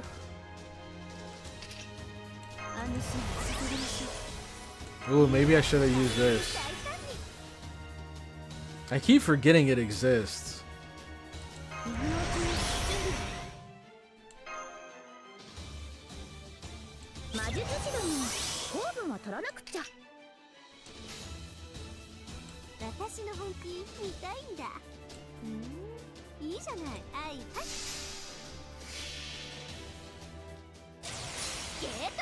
Alright, let's see if we can clear this. Oh wow! I just realized her sprite is actually smaller. Yeah, wait, what the heck? I didn't even notice.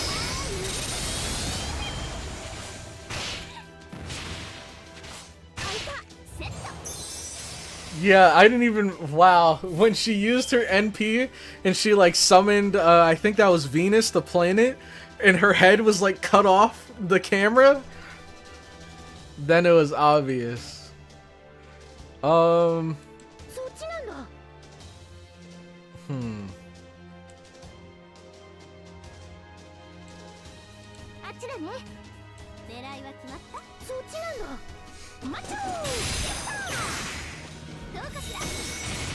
Okay. Oh, beautiful.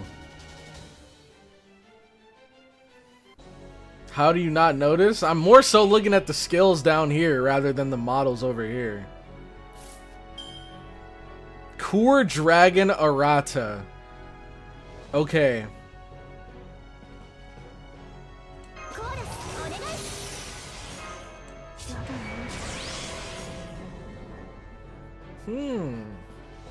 Now, for once, we don't have a Lancer as the final enemy, so we can actually use Ishtar. Oh, we haven't used this much either.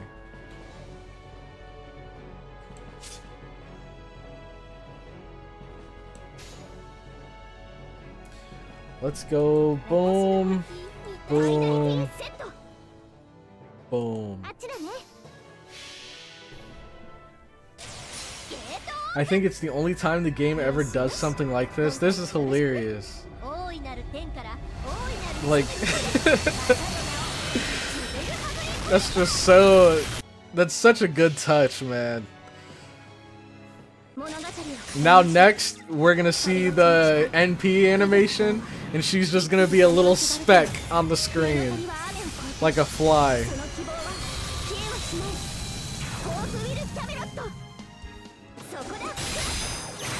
Alright, next wave should be GG.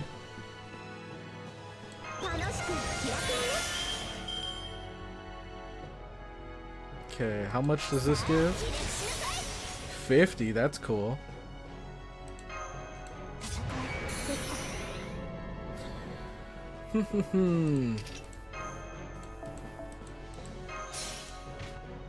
Oh, I mean, we have our NP. We don't even need all this.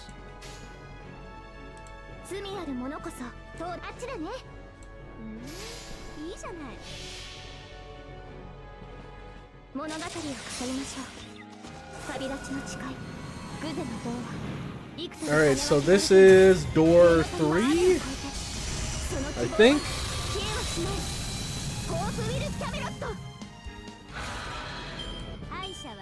So now we move on to 4.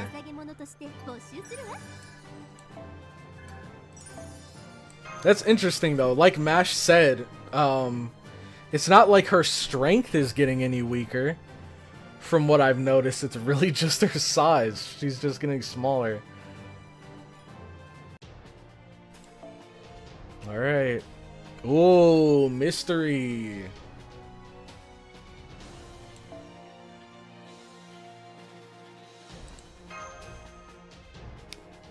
Alright, sticking with the squad. Good.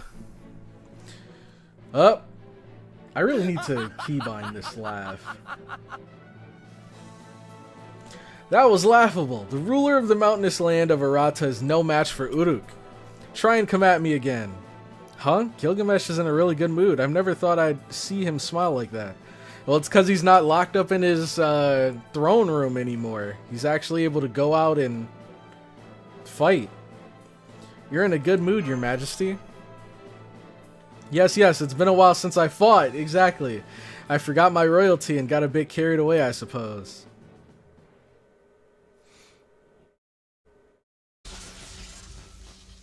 Here we go again. Yep. And shrunken again. Father would be so sad if he saw me like this. Dude, he is just having a blast. This is his best day ever. Gilgamesh. Don't ever change. Don't ever change. Hey, CloudyCrow, Dr. Roman. Do you have something to remember this moment? Like that clicking thing? You should weep for me. What the hell are you doing, fool? That was some force. If Mash hadn't covered me, I would have fallen into the abyss. That was like a huge cat came at him with all the force of a freight train. That'd push you over. What's the abyss? Is there something lower than the underworld? Ah, the abyss, yes. In Mesopotamia there are the heavens and the earth. The underworld under the earth, and beneath that, the abyss. The abyss is a sea of nothingness. The gods Abzu and Tiamat came from the dark sea and created Mesopotamia. You could call it the primordial sea that existed before life itself. Now that Enki, the god who managed the abyss, has disappeared, there would be no returning if you fell into it. So I'm guessing Enki is different from Enkidu? That's where King Gilgamesh sought the mystic herb of immortality, right? Now that you mention it, I heard that Enkidu also had some dealings here in the underworld, didn't they? If I remember correctly, King Gilgamesh ordered Enkidu to go to the underworld, then Enkidu told him all about it when they returned. No comment. That smile says the king is trying to ignore something he doesn't want to remember. You're pretty knowledgeable, Mash, but the truth is actually much worse than that. Goldie over there was really into his new invention, a musical instrument, and had a party for 3 days and 3 nights. Ereshkigal was fed up with all the noise, so she opened the gate to the underworld just a little. The king was pretty drunk, so he accidentally dropped his instrument into the hole. He was furious. You should have seen the tantrum he threw. Enkidu couldn't just watch the king rage, so they went down to the underworld alone. And so Enkidu went and took a look at the underworld, showed their gratitude to Ereshkigal, and returned to the surface. This all happened because he kept asking for help. Something like, there's a snake in the Hulupa tree. Help me, why? If I hadn't cut down that tree, I would never have made this instrument. Hold on a second. Showed gratitude to Ereshkigal. So Enkidu has some relationship with Ereshkigal? Yes, Enkidu hated Ishtar, but was respectful to Ereshkigal. Ereshkigal was the one who took in Enkidu's remains. We couldn't leave the remains of a weapon of the gods on the surface. The thought that they could rest in peace, they thought that they could rest in peace if they were entombed in the underworld. But I knew there was time before you lot appeared. So I visited Enkidu's grave, however their remains had disappeared. Here we go.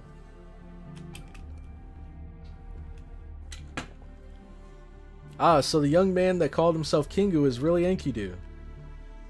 A rebooted Enkidu. Is that it? But Enkidu's soul was destroyed by the gods. I can understand if it was a servant, but Enkidu couldn't have been revived as a living being in this era. It's just as you say, Ishtar, that Enkidu isn't Enkidu. Even though Enkidu was buried, there were things that still resided in the body that is now what we see. Buried, but something left in the body. Is that possible? If that's the case, he calls himself Kingu, right? Then just think of him as that. Anyways, we can see the fourth gate now. Let's have fun with the next question we get. Answer me, answer me. There is no reward in faith. Prayers are merely offerings. People do not hope for blessings from the gods. They simply offer their prayers and labors. They are slaves for life. In which case, answer. The fastidious god, the fastidious goddess that has the right to accept such precious labor would be. What? I don't know.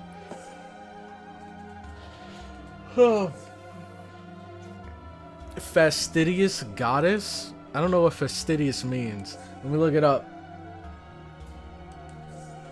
Let me know what I'm getting myself into. Fastidious, very attentive to and concerned about accuracy and detail. Okay. So, the fastidious goddess that has the right to accept such precious labor would be Ereshkigal. Ding, ding, ding. Hope.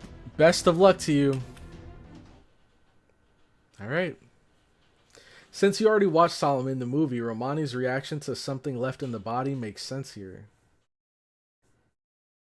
I'll have to... Shoot, I missed it. Cloudy, since you already watched Solomon, the movie, Romani's reaction to something left in the body makes sense here. I'm not sure. Is the reference as obvious as I think it is? I love that the first option is the master not knowing what fastidious is. Exactly. That's me right there. But I knew the answer wasn't Ishtar.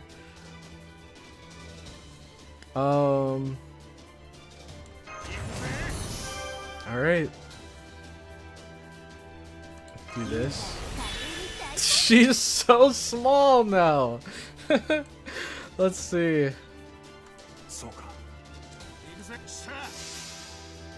I can't wait to use her NP.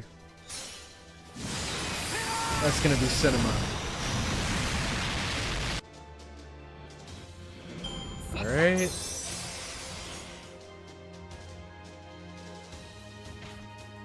Next, we have these guys.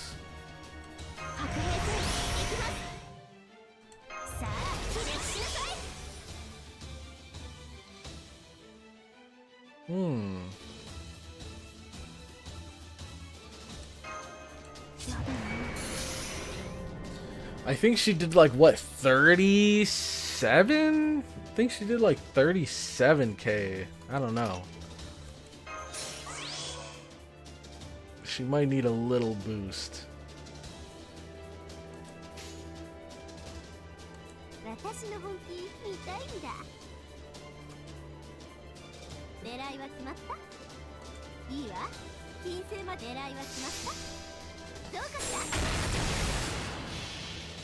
Alright, let's see.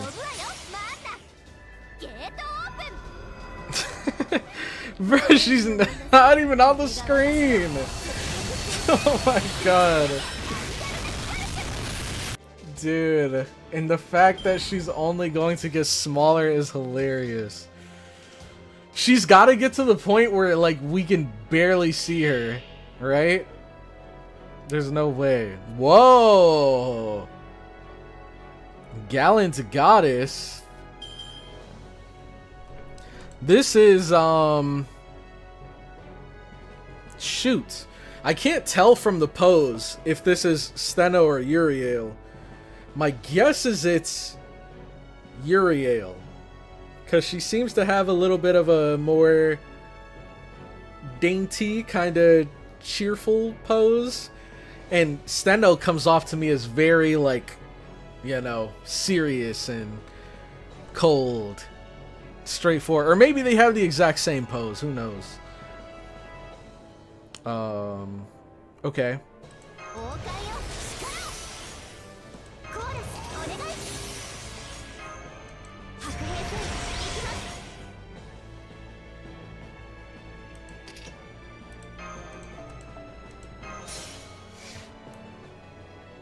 It's a silver archer. Ah, there's my answer. I didn't even think about that. It is indeed a silver archer.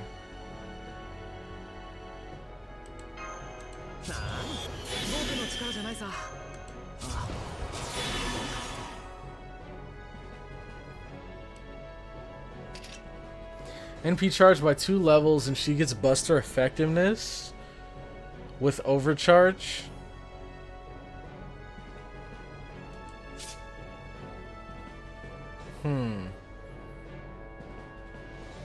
Yeah, I think we give that to her.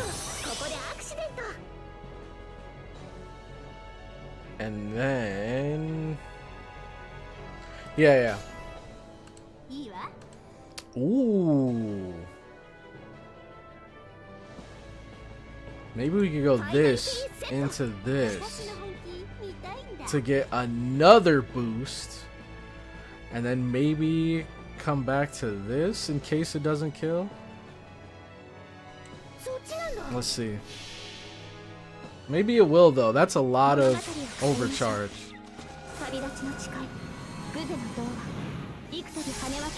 She's also archer class, but good deduction. Yep. Could have made that a whole lot easier for myself.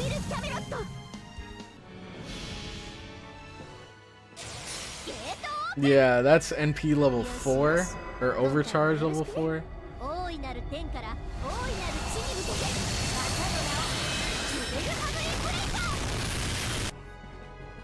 Almost.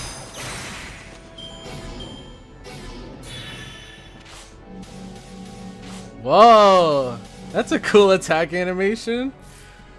We're seeing a lot of new enemies here. I like this.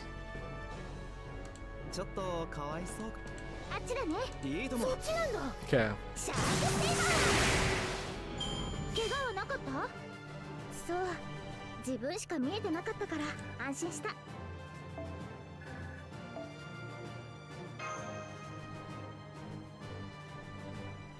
Let's see what we have next. That was gate number 4, right? Kind of losing track. Those enemies are actually the ghosts Shiki killed in K&K. They're originally from the event. The ghosts she killed in K&K. Man, this is really testing my memory. Are you talking about when she escaped from the hospital? Or are you talking about a different moment?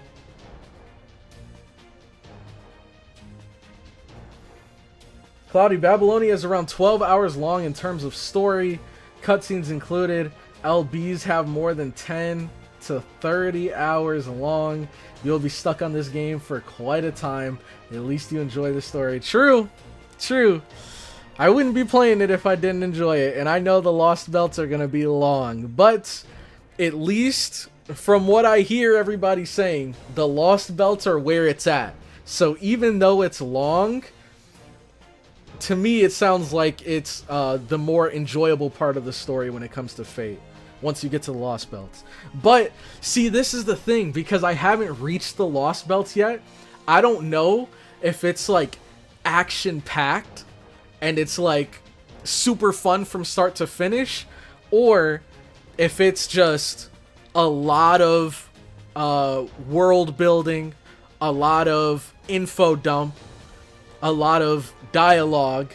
But there's, like, really, really cool moments in between. So I guess that's something I'll just find out once I actually get to that point.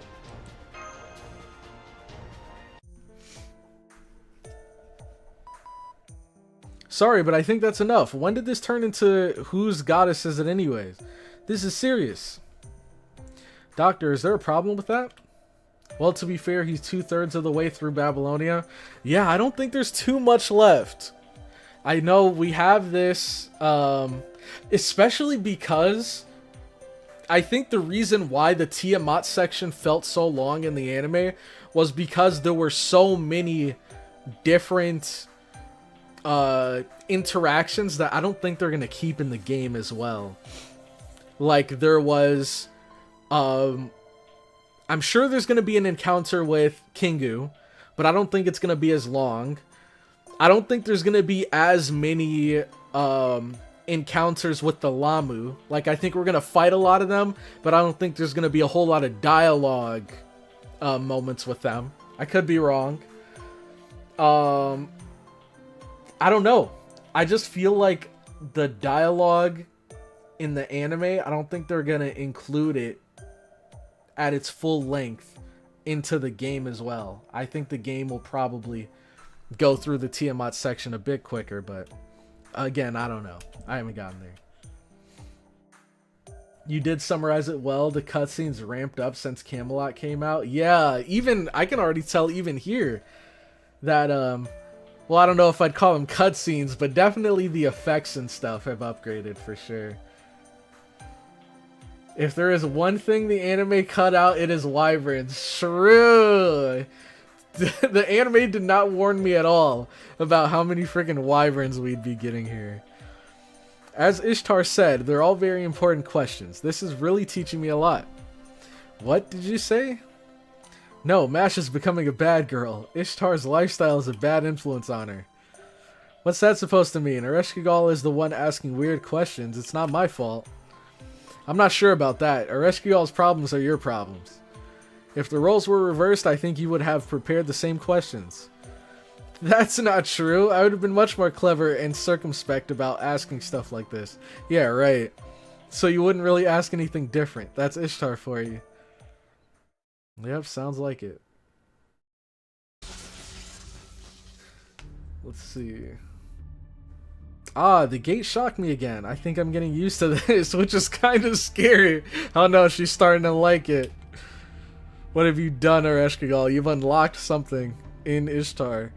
Fantastic. It was funny to start, but now it's becoming a problem. We can't keep losing strength, even if it's Ishtar's.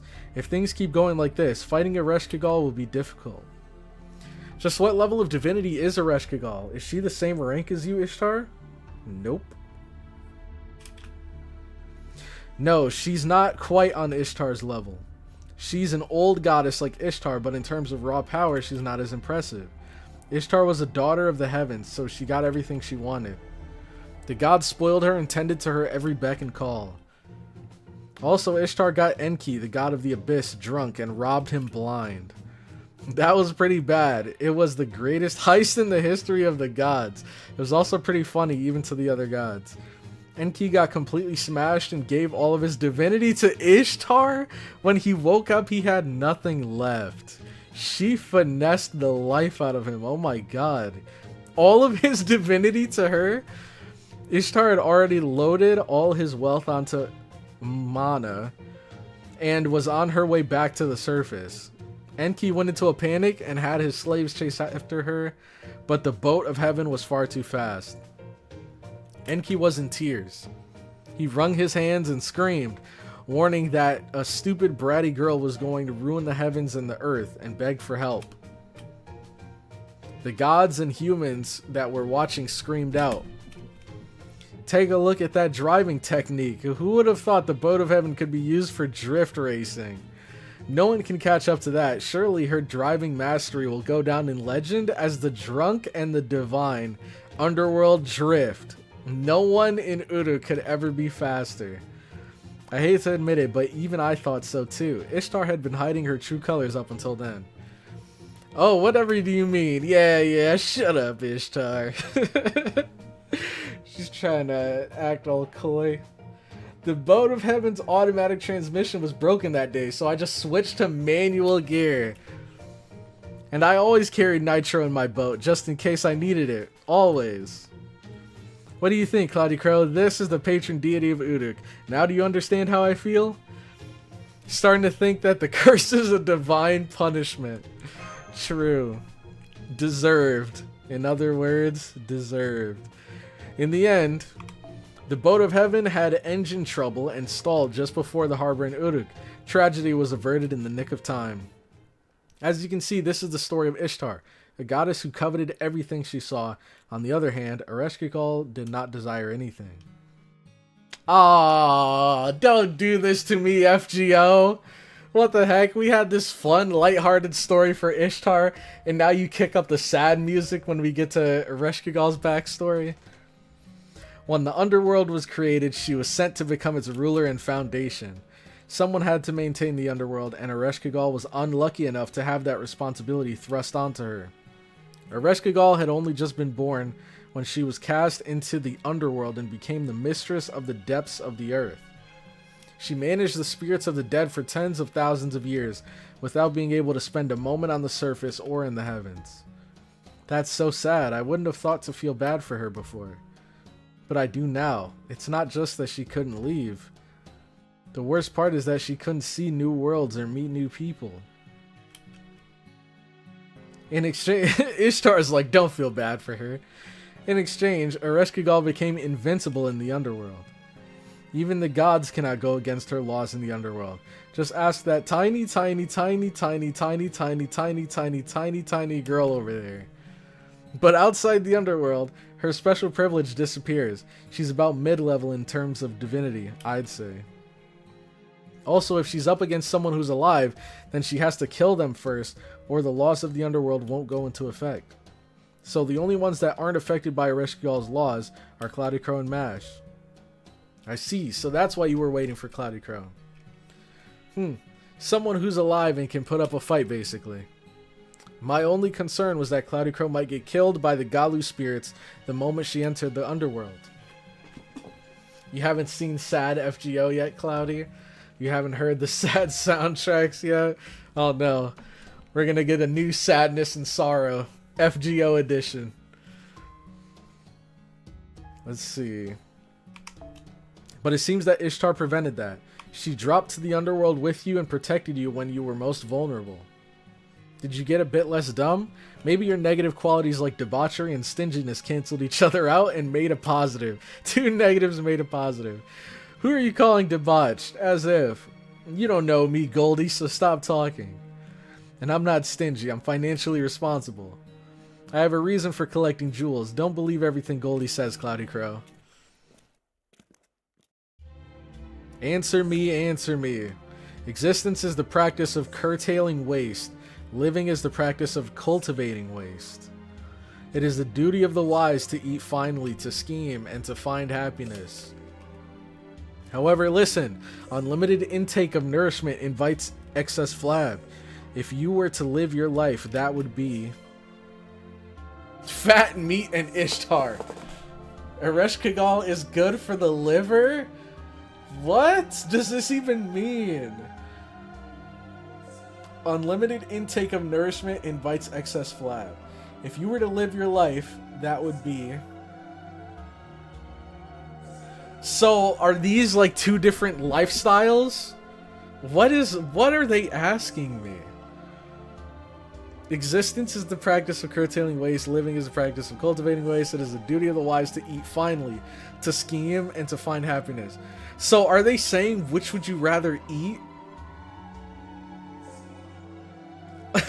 Shrug in the chat. Unlimited intake of nourishment invites excess flab. If you were to live your life, that would be...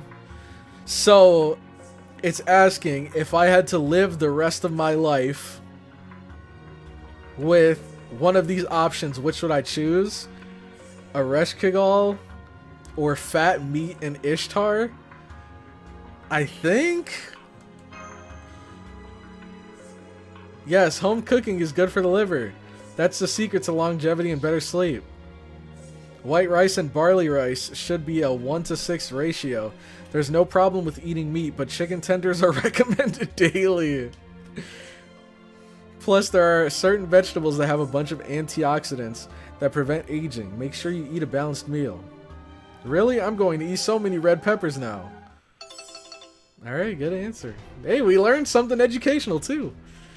Good, truly God tier. Unlimited nourishment. Don't question the gods. Would you rather be diabetic or alcoholic? Oh man. Are the enemies getting easier? I noticed their health bars like slowly dropping down. We had enemies that were like 30Ks before. Then it was like 230Ks and 116K, and now it's all 10Ks. Maybe it's getting easier as we get further in. Oh my god.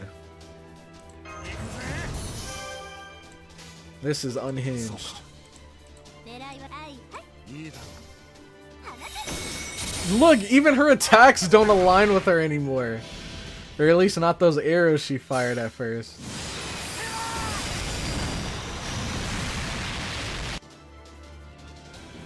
The difficulty changes based on your answers. So, does it like add up? Like the more answers you get right, the easier it gets? Or is it unique for each situation? Like there's an easy version and there's a hard version. Then there's an easy version and there's a hard version.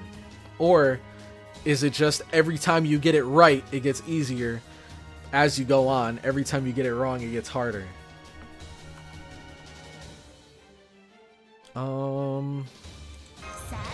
Let's do this. And this. Oh, shoot! Okay, well, I managed that pretty well. I just gotta be careful because... I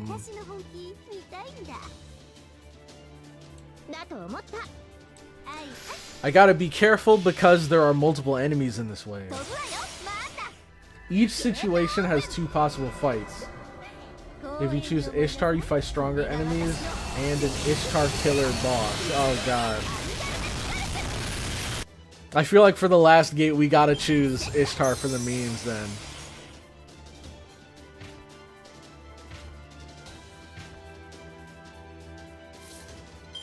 Okay.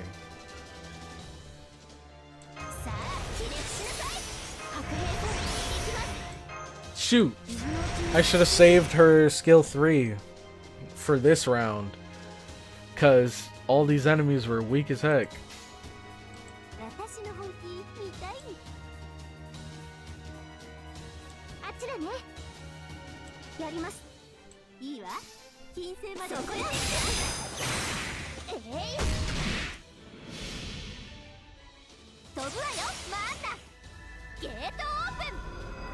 She's so tiny, dude.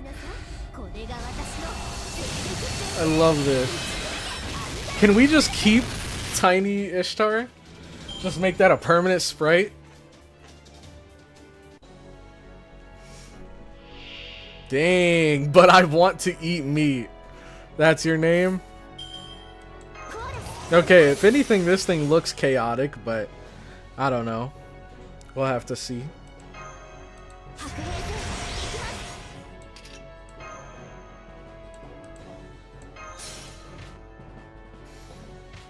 Okay.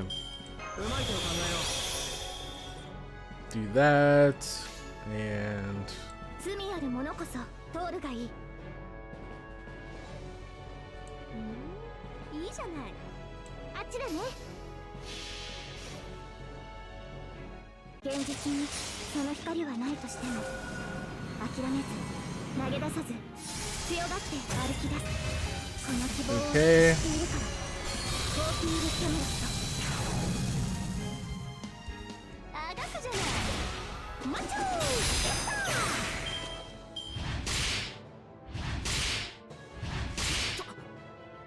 and now this should be GG.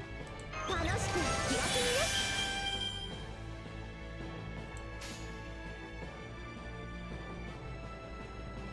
冬の玉座、春の希望だと思った。 Easy boss. There are like 4 to 5 mobs with just the alignment evil, and the rest, aka hundreds of them, have nothing. So yeah, this guy probably has nothing too then.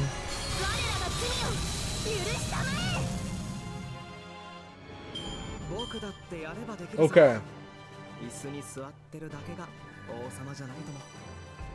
Alright, level 2.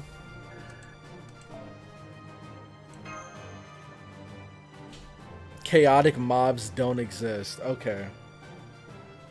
Oh, I see what you're saying. So there aren't even any good mobs either then? There's only evil mobs and nothing. Let's see.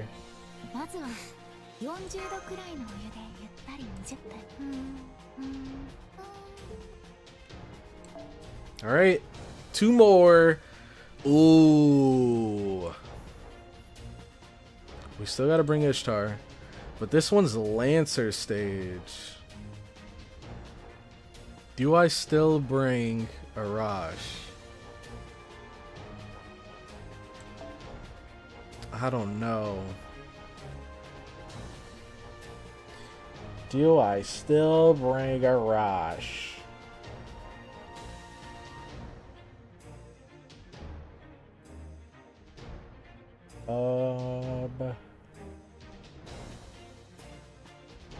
Huh.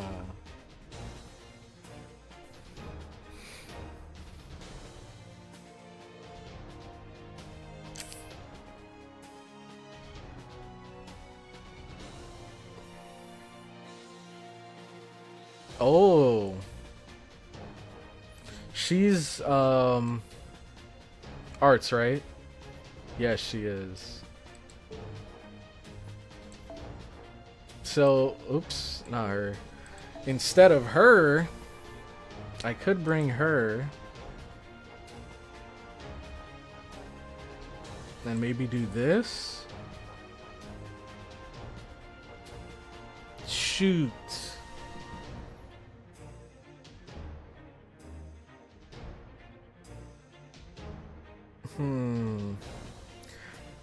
I don't need to use her, do I? I think I just need to bring her in my party.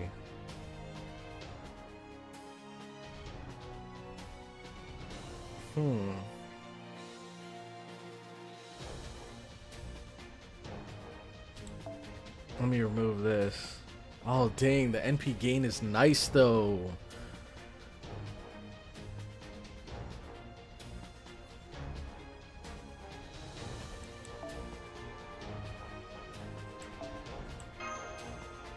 Okay. Just a handful of evil ones in EOR Shinjuku. LB4 mostly there. LB1, okay. I see, I see. Let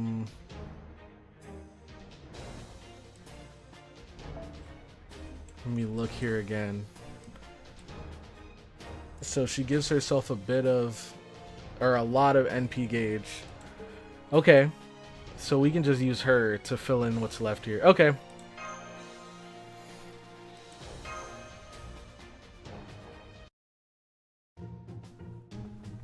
I don't know. Flashback? Oh, we're like fast forwarding through everything? Thank you. Can we get this more often? Oh! Oh, I see what's going on. So they're fast forwarding through all of the gates, and then I guess we're at the last one. Now I'm palm side. Look, she's pixelated. I can barely see her. This is so pathetic. I can't even cry. Among all Sumerian gods, among all gods everywhere, I'm probably the only one to have to endure something so awful. How about you start being more modest? Think you'll turn back to normal once we defeat Ereshkigal? I like the first one more. Gotta humble yourself, Ishtar. You're right. For starters, I'll take my fabulousness down a bit, and I'll be a tad kinder to everyone. There you go. This was all a learning experience for us. I've come to understand a tiny bit how the weak feel.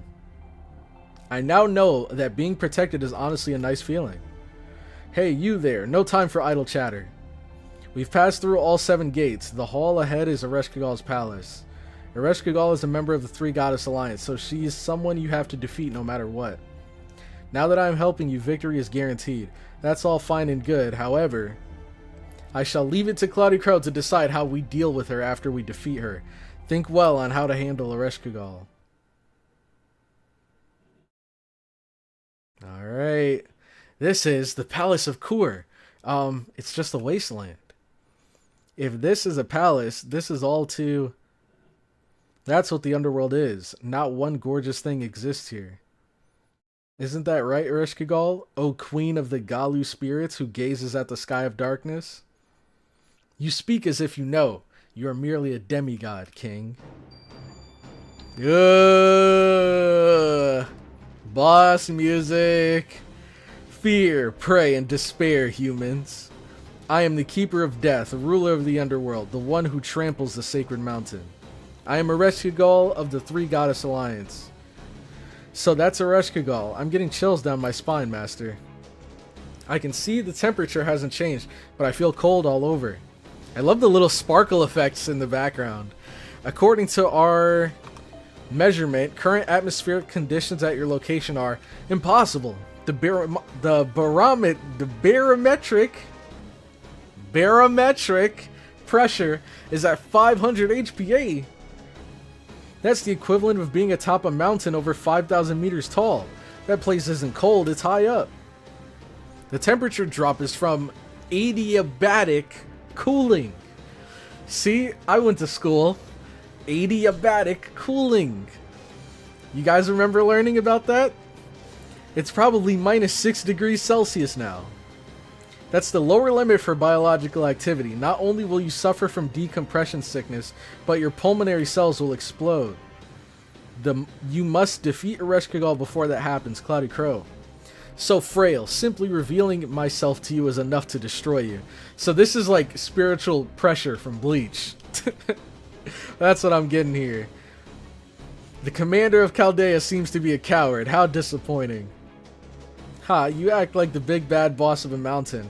That's a little silly even for you. First of all, there's no one anywhere who wouldn't be scared after taking a look at you. Death, maggots, mold, and filth. It's like the air inside a coffin took shape. That's what you are, Ereshkigal. Dang. All living animals are created to fear you. Oh, did I hear a little bug buzzing around? Why, look, there's a tiny pitiful goddess down there. How can something so small make so much noise? Shall I crush you between my fingers, little bug? Ha, so this is the real you. How pathetic. You hate the beautiful because you are ugly.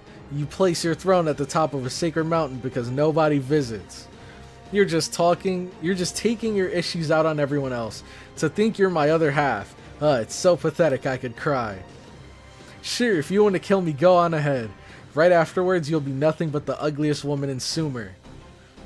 Wait. So, are you saying that she currently isn't the ugliest woman in Sumer? And once she defeats you, she will now be the new ugliest woman? Did I read that right? Let's see. Right afterwards, you'll be nothing but the ugliest woman in Sumer. I don't think you meant to say it that way, Ishtar, but, you might want to retract this statement here. It sounds like a self-burn, if you ask me. Ishtar is not smart. Just like before, no matter how tiny the rest of you is, your stupid mouth is cavernous. Fine. You said I was ugly? It seems absurd to reveal myself to the likes of you, but a goddess cannot let that insult stand. Very well, I shall reveal my true form to entrap. You know what? No, I'm sick of talking like this. I'll give you a special peek. Be prepared, this is my true form as a goddess. Dang, the thunder sound effects. What? Oh. Yeah. Aha. Are you surprised? You're surprised, right? You look surprised. The guise of a Galu spirit was only a temporary one, of course. I never showed my true self, even to the Sumerian gods.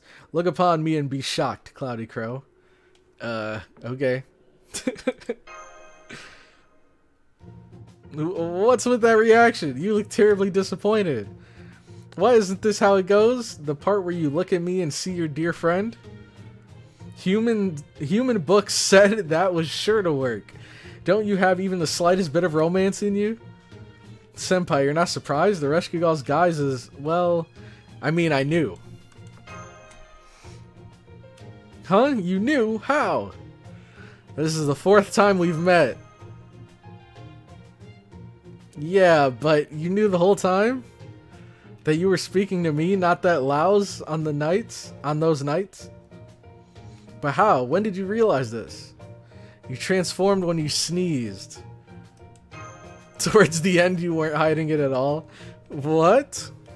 You knew and you let me say such an embarrassing things? I said them all to you? No, this wasn't how it was supposed to be. Not like this. Dude, Ereshkigal's great. How can you not love Ereshkigal? Man. Actually, let's do the ultimate poll. Let's do the ultimate poll in chat.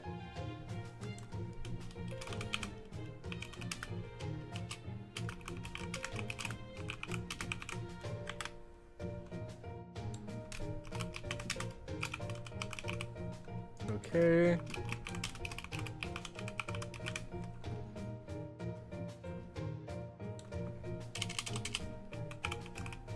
There you go. Boom. The ultimate poll. The poll to end all polls. Whose side are you on? Whose team are you on? Team Ishtar or Team Ereshkigal? Let's see where the CloudyCrow community, where their votes lie. Because I have my answer, but I'll wait till the poll's done. Let's see. It seems Ereshkigal has collapsed, cradling her head like you have dealt a blow. Do you want to defeat her now, Master? Unfortunately, we've no choice. And miss the show? No, that's not how it goes. My plans are ruined, but that is that, and this is this. The plan to kill you here hasn't changed. 2 more days until Gorgon assaults Uruk. Before that, I will conquer Uruk and seize its greater grail. Then the world of humans will be over. Every last human on the surface will be trapped in the underworld and become my property. That is my choice, Ereshkigal's very first choice of her own free will. CloudyCrow, if you're going to stand in my way, I will show no mercy, even to you. Oh, Eri. Is that a nickname that we gave her, Eri? Let's see. Ishtar is so peak, or Eresh is so peak. Ishtar can never. Not voting, love them both. Which one of you said Ishtar? Sorry, Ishtar, your kid is good gameplay wise, but Eresh trumps everything else. Ereshkigal is like top 3 most popular characters in FGO objectively. Dang. Did I? Oh, in any case, brace yourself. Now that you've come to the underworld, my power is absolute. Your pardon, going to interrupt from the sidelines, Ereshkigal. I never was great at caring about the mood. What? I had no intention of killing you. You ended up here because you worked yourself to death. I have no need for you. You're a nuisance in the underworld, so go get yourself killed by Gorgon or something. Quite the mouth you've got. You really are similar. You two are like sisters. Shut up. I'm not an embarrassing naif like she is. Naif? What part of me do you think is embarrassing? I'm a terrifying goddess of death. Somebody please screenshot this. What part of me do you think is embarrassing? I'm a terrifying goddess of death. Said goddess of death. Oh my gosh, that's amazing. Save the goddess improv sketch for later. Do as much as you please when we don't have to see it. Ereshkigal, you are the patron deity of Kutha, and yet join the Three Goddess Alliance. Of all your sins, none is greater. None even comes close. Though I may be dead for the time being, I can see, bro, what is wrong with Gilgamesh? What is wrong with Gilgamesh? This man already knows he's gonna come back to life. He already knows.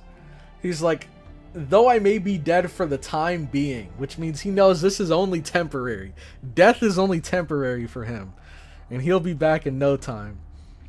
I can still convict you under my royal authority. Invaders are meant to be defeated by force, but the world itself judges traitors to their own. That is how royal authority works. You should be fully aware of that. Yes, if it is a king who has gained Dingir, he can punish even a god by exchanging everything he has to do so. That is the rule of our world. So what? Are you going to kill me in exchange for your life? That will depend on your answer. Now answer me, Ereshkigal. Why did you join the Three Goddess Alliance? Have you abandoned your duty to protect Sumer's people and culture? Of all the things I thought you'd ask, make no mistake, King of Uruk. Neither my role nor my obligations have changed one bit. I am Ereshkigal, the one entrusted with the underworld. I exist to manage all humans, all souls within the underworld. That is my destiny. I have no regret or remorse for dedicating all I have to that task. If you bar my way, I will destroy you with my authority. Oh, a marvelous statement. If so, I have learned all I need to know about your sins. Now present your head so we can make this clean. Your defeat will serve as punishment for your sins. Just what I hoped for. I will skewer you and all on my lance without tormenting you. But before that, I'll ask one question. CloudyCrow. I have managed the souls of the dead here for a numbingly long time.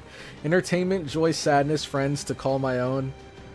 I didn't have any of those while I watched my other half fly freely through the heaven. I love how what she's talking about is like so sad and depressing, and there's just like this hype music in the background. And she's like, all these years, I haven't had any friends. I've been down here all alone, forced to take care of the souls in the underworld. No one to love, no one to laugh with. So much sadness, and then like whoever orchestrated the music, they didn't get the memo. They didn't get the memo here. You accuse me of a crime? After all this, you point your finger and say collecting souls is wrong. Is nobody going to commend me for all the work I've done? A job I did all this time, all by myself. No, Ereshkigal, you're not at fault here. Not interested. You're just fulfilling your role. This one's messed up. That's right, I knew you would understand. Oh wait, did we choose the wrong answer? Ahaha, then I no longer have anything to fear. I was not in the wrong, even if one human agrees with me, then I am true righteousness. Ereshkigal is transforming. Your orders, master. I shall kill you. First you'll die, and then afterwards listen to my story. That is your responsibility, as the only one in this world who sees that I'm not evil. We got a little tsundere here. Sympathize not with the pitiful one. Crap! You're right. Is this the second failure? Or did we pass the first one? I don't remember. I think this is the second failure. What? Wait a second. Yes. All according to plan. This is all according to plan. So, unable to recover HP, unable to use skills, unable to use noble phantasms. You'd think we would be in danger, wouldn't you? But, fortunately for us, we have the most broken skill in the game. Alright, so now what do we do? I'm thinking, boom, boom, boom. I don't know if that'll be enough. Shoot. Because she needs it the most. Yeah. Let's do it.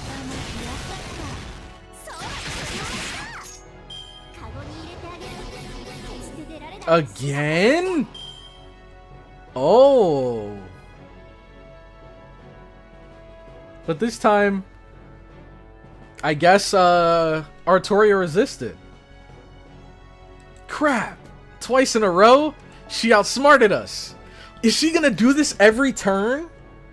No way. Surely not. Surely not. She won't do this every single turn. That is crazy. Oh my gosh. So I guess I just gotta hope they resist? I don't know. And I kinda don't want to use any of her skills here because I can't use their NPs anyways. The damage could be nice. Wait. Oh shoot, but it doesn't matter. Because she removes debuffs, but if we get NP sealed, which we are, then we can't even use this anyways. Oh no. This is bad news. This is bad news.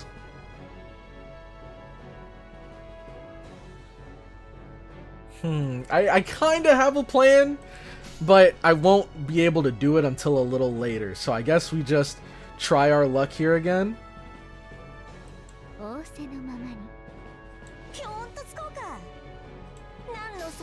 Okay.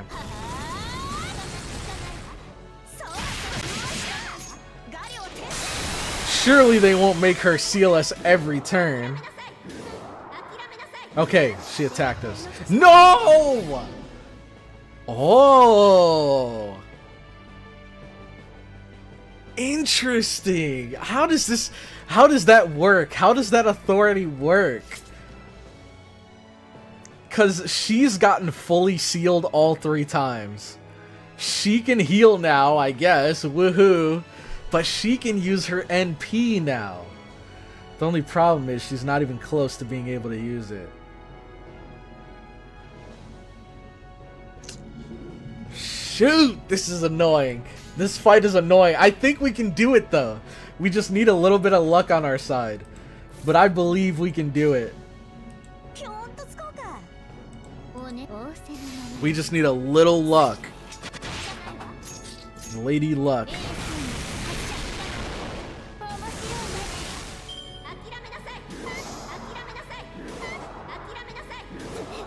She's stuck on a repeat. No! Triple seal? Oh my god, bro. If you could just give one of them their NP, I'd very much appreciate that, Ereshkigal. Can you give one of them their NP or one of them their skills? I'll take either. God, I'm a little worried now. I'm a little worried for her. I don't think she'll die.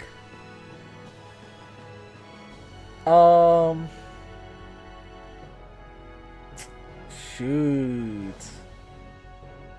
If we did this again, though, I think it'd probably be smarter to start Oberon and have her in the back. No, I don't know how much of a difference it'd make, actually. Ooh, we got some pretty nasty cards here. Yuck.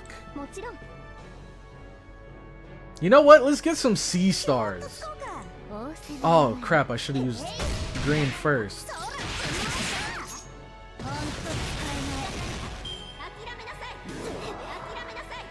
Ouch. Ouch. Okay! We can work with this! We can work with it! Oh, that's not good. That is not good at all. Whew. Wait! No! Can I still click it, even if it's sealed? No, that sucks. No way, bro. I wanted to use... No! Dang it, man. I can use her skills at least, but... Shoot.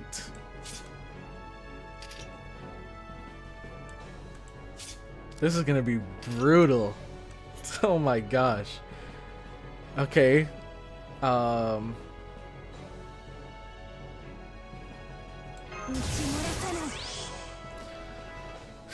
Let's use that. Let's use this. Gain C stars, C star gather rate. So at least we hit hard.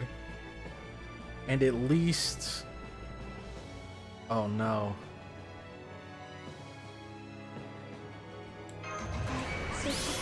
Okay, okay. Crap.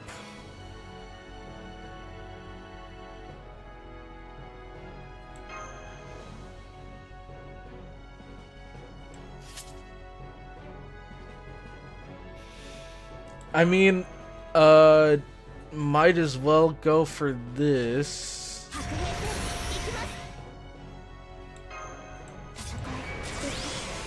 Crap, this is so tricky.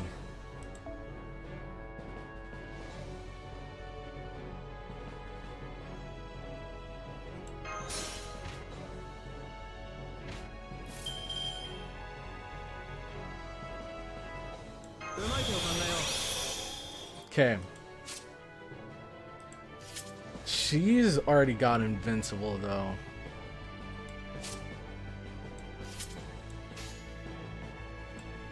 Dang it, dang it, dang it. We're gonna cleanse all these debuffs just for her to debuff us again next turn, man. This sucks. This sucks.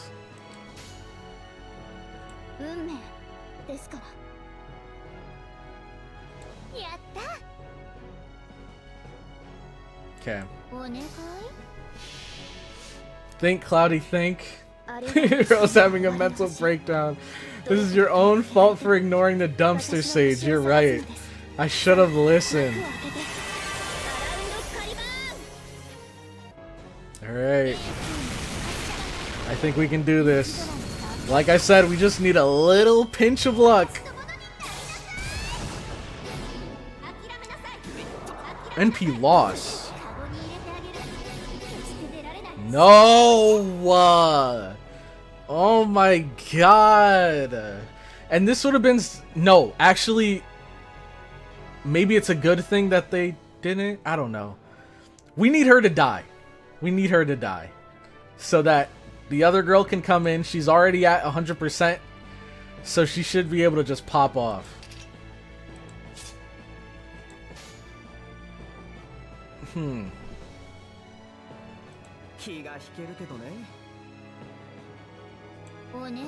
Okay.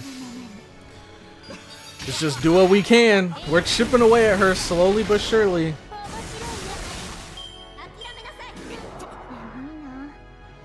Please tell me she's not going to hit her when she comes in. Okay, good, good, good. And then debuff. But... Okay. No! Ishtar! Oh, this isn't what I wanted. This isn't what I asked for. Oh no. I thought that a Hokusai was gonna rotate in next. Oh boy. Things just keep getting better and better, don't they? But we do get an NP here. Oh, but it's not very effective. Ah, crap. Does she have any other special effects? Invincible, but we don't really need Invincible on her. We don't need her here, period. Oh, dang it, man. This is a nightmare. Oh my god, bro. I think we have this. I think we have this. But it ain't looking good. I'm not gonna lie to you. It ain't looking good.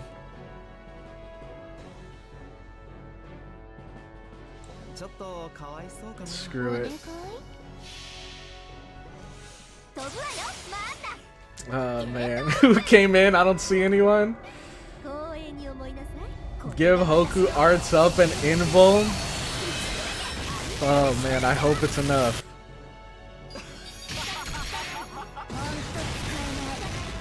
Alright, we've got a bunch of stars for her. That's new! She did not use that move before.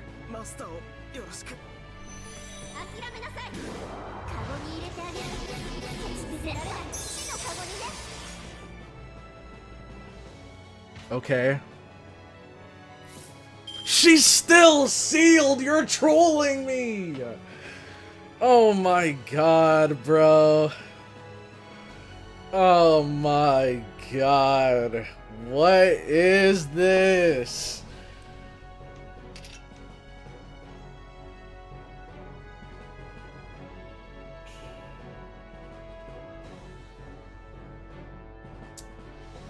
I feel like my only hope...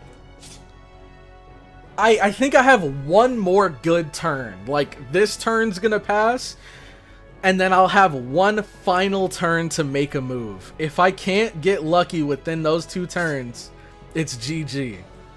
So what I'm gonna do here is use this for the invincibility. She still has the damage cut, and she has pretty good HP, so she's chilling. Ishtar, you're out of here. I'm sorry, you're out of here. But let's hope. Let's hope and pray.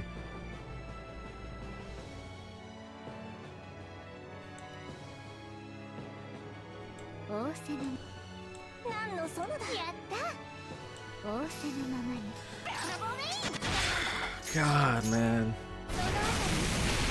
This is so tough. Not being able to use anything.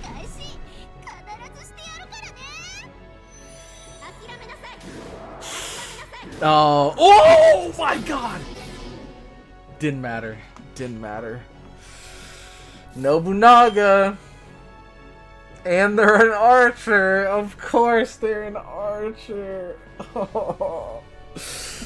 Oh my god. You wouldn't happen to have a team-wide anti-entropy or whatever it's called, would you? Dude, this is so brutal. All 9 turns and not a single one they were able to use their NP. That is brutal.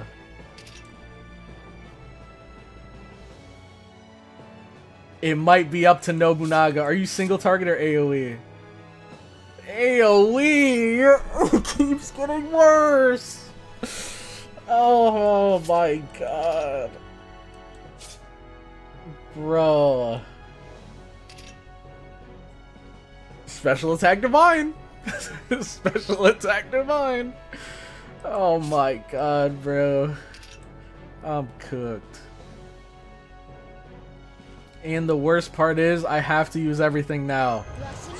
Because I'm definitely getting sealed next turn.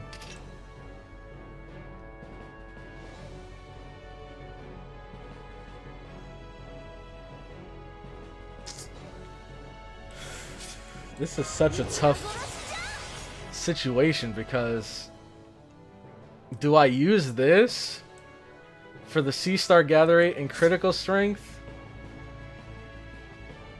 Or do I keep it as is and hope that I get crits on one of these cards? Gosh, man. This freaking sucks.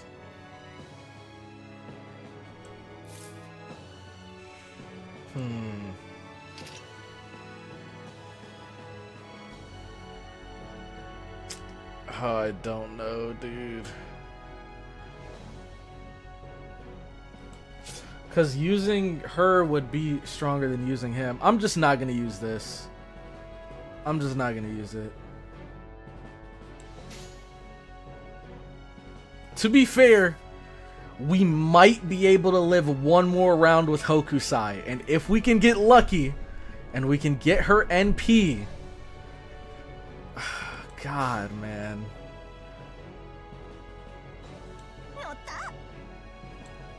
Let's do this. This.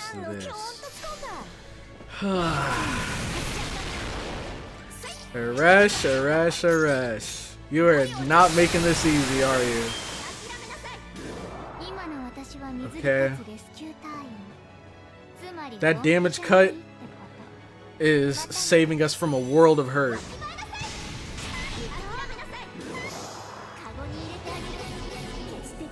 No, bro.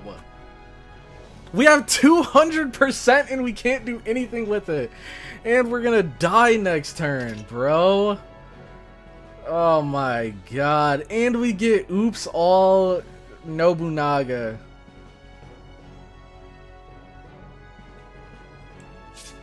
Oh my gosh. This was only for one turn too. Oh my goodness. I doubt this is the case. But the only way I survive this is if her NP is single target and she focuses Nobunaga and we don't get NP sealed. That's the only way we win this. Maybe if we get 2 busters next turn, but I think it's wraps. I think it's wraps.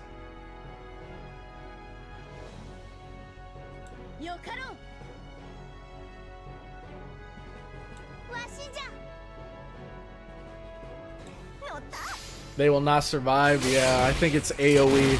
It's just gonna wipe everybody. So close too, man.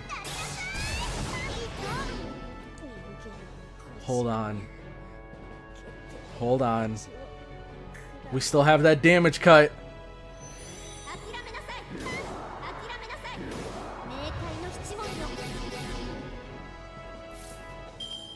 We might still have this. Oh my god. We might have this. Oh my god. We might still have this. Holy.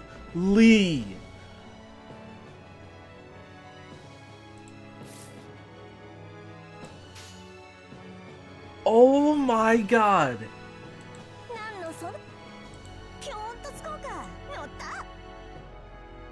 I think this is the play. Oh my god. Oh my god. Oh my. Oh, we did it!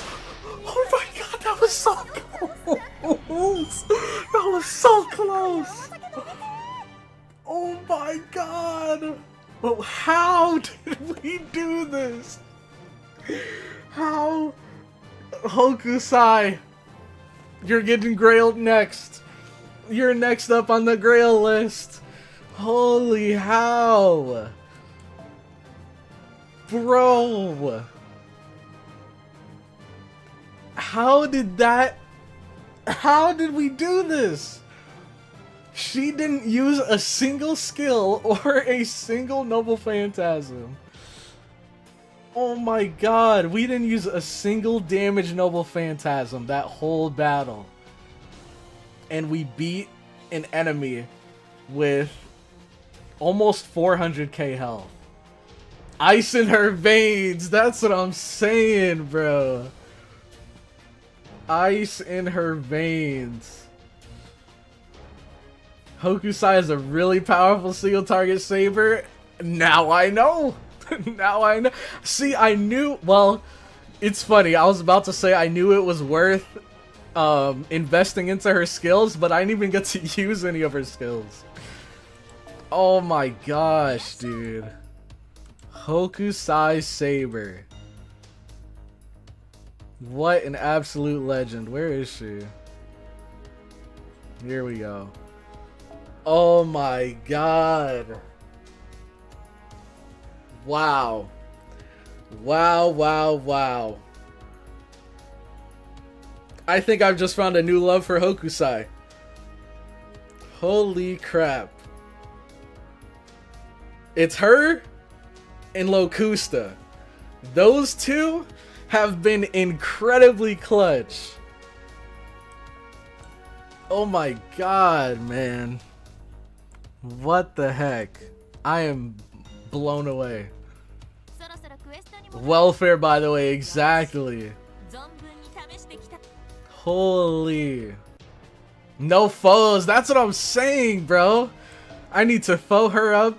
I need to grail her up. She deserves so much more. Ah. Oh my god. That was crazy. Nice, I'm going back to my normal size. Now, victory for CloudyCrow is guaranteed. Honestly, I gotta give a huge honorable mention to Melusine too, though. That damage cut? Oh my god, there were so many turns where Melusine, or not Melusine, where Hokusai just completely negated the damage that Eresh was doing to her. She could not hit through that damage cut. Oh my god. Nice, I'm back to my normal size. Now victory for CloudyCrow is guaranteed, and it looks like my bonds have come undone, too. I must return to my physical body in Uruk immediately. But it seems there's still a certain matter to take care of. Go ahead, finish her off, CloudyCrow. I can't. Yes, you still need to cut my head off. I think now the ultimate question now is, will I remember? Have I learned my lesson? Will I remember the Dumpster Sage's teachings going into the Gorgon fight? That's the real question. I don't even remember what he said, but hopefully I remember when the time comes. This is just an end. This is a just end for a goddess who tried to take control of Uruk after being cajoled by the King of Mages' flattering words. You seem to have accepted your fate. She said the thing. Why not at least give us an excuse to spare you? CloudyCrow sees everything in a positive light, so if you say you're going to turn over a new leaf, I'm sure she'll consider it. No. Can't sympathize with her anymore. Nah. Unnecessary. I will not beg for my life. You are the goddess of fertility, so if given the chance, you would survive until the end, but I'm different. I'm built different. For the goddess of death to reject death, that would be a foul thing indeed. As the goddess who captured many souls, I shall die here. Ereshkigal, master, it seems her mind is made up. I don't know what to say. When a person doesn't deny their guilt and seeks death, what should we do in such a situation? I don't think Ereshkigal is evil. It's too late to talk about such matters now. I told you before, I intend on wiping out everyone in Mesopotamia. I was going to gather all of their souls here in the underworld and then become the one who rules them all. Gorgon wants to annihilate the human race out of vengeance, since humans stole everything from her. I tried to exterminate humans out of a desire to dominate. Wouldn't you agree there is no greater evil than that? Surely that wasn't your true motive. Ereshkigal, you're a liar. You're persistent. Just lop off my head already. As the queen of the land of the dead, I lost to humans. As a goddess, I lost to Ishtar. Dang. She said out of everybody I lost to Ishtar. It could have been any other god. No, the fact that I didn't kill you when we first met in Kutha had already ruined my plans. I despise the living. If you're not going to become one of my dead, don't try to understand me. Fool. Such behavior ill becomes a goddess and leads her nowhere. Is this who I think it is? Senpai, there's someone behind a rescue... Huh? Oh, snap. No, Oh, I knew it. Gramps. Child, so immature, so stubborn. Save your petulance for another time. Ereshkigal, who the hell are you? Ishtar's arrow did not hit. Who is that old man? Calm yourselves. Look and see. What this sword severed was not her bond to life, but to this misbegotten alliance. I almost said allegiance. I'm stunned. You didn't just cut me in half, like in the myth? Ereshkigal. Master Ereshkigal isn't injured. So, who are you, old man? The only living human in the underworld is CloudyCrow. You may not be dead, but no ordinary man could have done what you just have. It wasn't me, nor the Mage King, nor Chaldea. Old man, who called you here? A good question. Little and less has been achieved here, and so I have come from the abyss to set events in motion. I appear here as a friend from another land. Ereshkigal, you hide the truth with so many lies. If you can yet feel shame, answer me. Why have you striven to create a land of the dead? O caretaker of the souls, do you not love humanity? Is that not why you sought to claim them as your own? I knew it! I called it. Mash, you owe me $5. What? Of course not. I only love the things I own. Only my soul's locked up in cages. Look at this land. A sky without light, a surface without reflection, mud without budding flowers. There's no pleasure to be had here. There is nothing. I don't even know what the souls are saying. But there is silence and tranquility. When it comes to peaceful repose of the dead, this land has no equal. I don't care about the humans and their lives on the surface. I only love those who fall to this land. So I can never feel any love for the people on the surface. Flashback.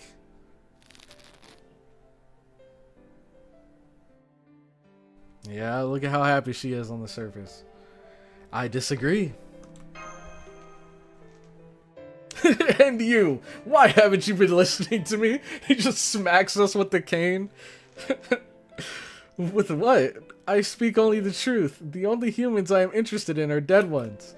Dude, Lord Tash, that would be absolute cinema. If that actually happened, bro, this would be the greatest game of all time, past, present, and future, if that happened right there. Holy crap. Mistress of the Underworld, bloody flower co-signed to the depths of the earth. Even you know the lie in your words. You do not love the dead. You love all humans, each fated to die. Death was gentle, not a terrible thing in your hands. You gave yourself to your duty in safeguarding the souls in your care. You cast your lot with the Alliance, meaning to safeguard as many souls as you could, protected here in your realm. Though none may understand, though you may stand alone in the sea of souls, you sought to keep them safe here. Here in your kingdom of silence. But there were so many that What are you talking about? The bodies of those who died from exhaustion are all sorted away. Are all stored away. If you release them from your soul cages, they'll all come right back to life. Really? Obviously, compared to the damage Gorgon's inflicted, your death toll by exhaustion is negligible. The population of Kutha is 900, and there are 300 uninjured. There are 300 injured in Uruk. That's just 1,200 people in total. Such a small number could fit comfortably beneath the ziggurat. It's that simple. In terms of actual damage you've done, you're at the bottom of the list in the Alliance, Ereshkigal. Dang! And I guarantee you even Ishtar is higher than her. Well, has Ishtar really caused any tangible harm? Like, she's damaged property, for sure, and finances, but I don't think she's harmed people. That's shocking in its own way. I tried as hard as I could. Well, you can have the last word. Say something, CloudyCrow. I want you to fight Gorgon with me. I could have sworn you were already on our side. Honestly,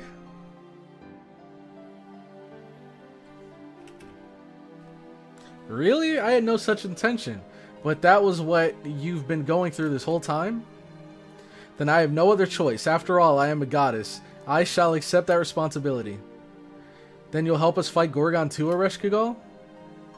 Does this mean the end of the Three Goddess Alliance? Well, yes. Otherwise, that scary old man would have... Huh?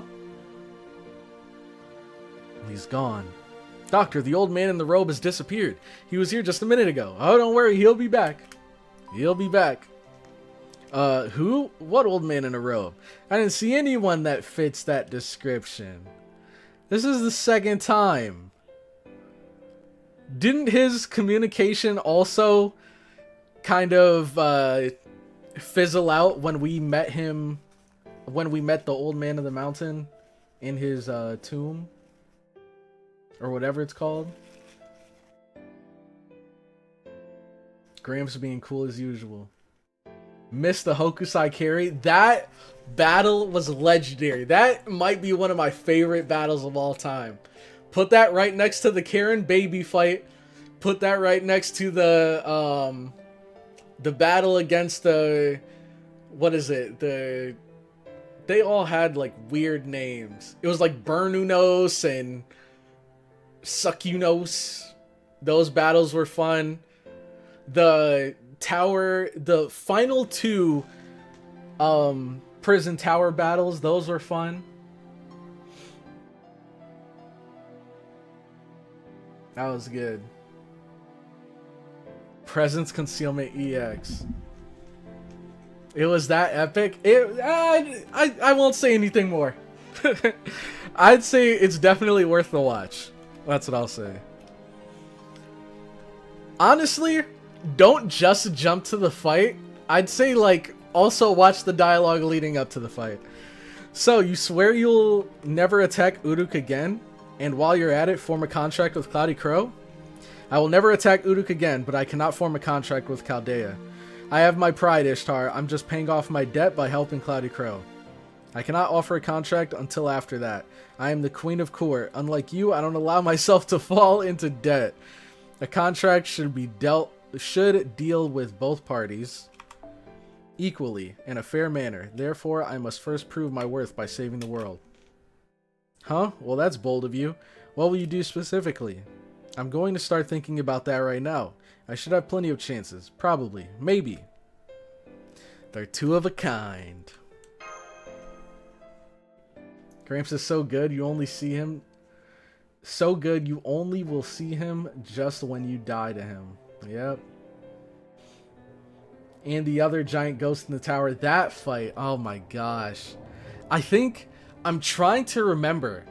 I don't know. I doubt you guys do. But was my first legitimate, like, loss? In the sense of, like, all of my units being wiped? Was it to that ghost in the tower? Or was it to the statue in the Joanna event? In the 90++? I don't remember. All I know is one of those was my first real loss. Excuse me, Doctor. I don't really understand what Ereshkigal is trying to say. Oh, you see. If CloudyCrow gets in a pinch, I'll make a cool entrance and repay your kindness that way. But wait until something like that happens. That's what she's saying. Yes, that time was it? Okay, then maybe the statue fight was my first continue. Like my first time using command seals to revive my units and fight. Or maybe I did during that ghost fight as well. It's been so long I honestly don't remember. Yeah, I don't think I fought them all over again, so maybe I did continue with them as well. And so I will return to managing the underworld. I will grant you permission to depart, so go back right away. Of course, I will keep a careful watch for the Gorgon battle. Ishtar, if you commit a blunder and wink out of existence, I'll take over your vessel for you. So I hope you die in vain real soon. See you. Oh wait, that's actually hilarious. So if Ishtar dies, then basically Ereshkigal is going to take over her body and she's just going to be chilling with us. I suppose all's well that ends well. Time for me to go back to Uruk then. It is almost time for the showdown with Gorgon. Let's hurry. But there's one last thing. Ishtar, according to the myth, you descended into the underworld. I'm sure you couldn't help but notice Ereshkigal had a grudge against you. So knowing that, why did you come? That's the biggest mystery of all Iana's anecdotes. I'm curious too, so why, Ishtar? Why? Well, because I didn't like the situation, of course. It was the story of how the gods ordered her to never leave the underworld. I had to do something after hearing a story like that. I wanted to tell her just drop your duties in the underworld and leave. That's why I went to meet Ereshkigal to give her that advice. Huh. Oh, here we go. Where is it? There it is. Yeah, you got it down to a few thousand HP and just hit continue. Yeah, that sounds like me. That sounds like me. If I got him an inch away from death and all my units died, there's no way I would have gone through that battle all over again. I definitely see myself reviving and then just finishing him off. Man. Love to see CloudyCrow enjoying and getting better at the game in real time. Exactly, dude. Exactly. That's what this journey's all about. I may not be a god gamer, at least not at this game, at the very beginning. But give me time, maybe a lot of time, and I'll eventually get there. Man. Alright. Oops. And then you were stripped naked and murdered. Perfect. You're hopeless, woman. Still starting a quarrel like that is so you. No wonder Ereshkigal got mad. Easier said than done is what she would have said. That's so Ishtar. But in a way it worked. I know, right? So this is a win for me. No matter what form, she did leave the underworld. Alright. Never do that again. You must deserve victory. Have I done that again? In the real deal boss battles, I don't think I have revived again. I think the reason why I revived there was because I wanted to get out of the prison tower and get back to the story already. And I didn't want to go through that battle all over again because that was already like a 30-minute battle. Alright. We got our mats. We head back to the ziggurat. But that, ladies and gentlemen, will be for next stream. That'll be for next stream. We have the Gorgon fight. I feel like this was a nice little contained stream. We completed the entire Ereshkigal arc. Next, we go and face off against Gorgon. And then after that is Tiamat. And I think Tiamat might be the longest one. Because we have to first fight all of the Lamu. Then we gotta fight Kingu. Then we gotta fight Tiamat. And then we fight Tiamat again in the underworld. And I'm sure there's gonna be like 2 battles down there, so. The prison tower was the story. It was a story. It was a story of all time. I don't know if it was the story. You revived against Chiron in the Lotto event. Really? Which Lotto event? Chiron in the Lotto event. I don't even remember facing Chiron. Was that the Christmas Lotto?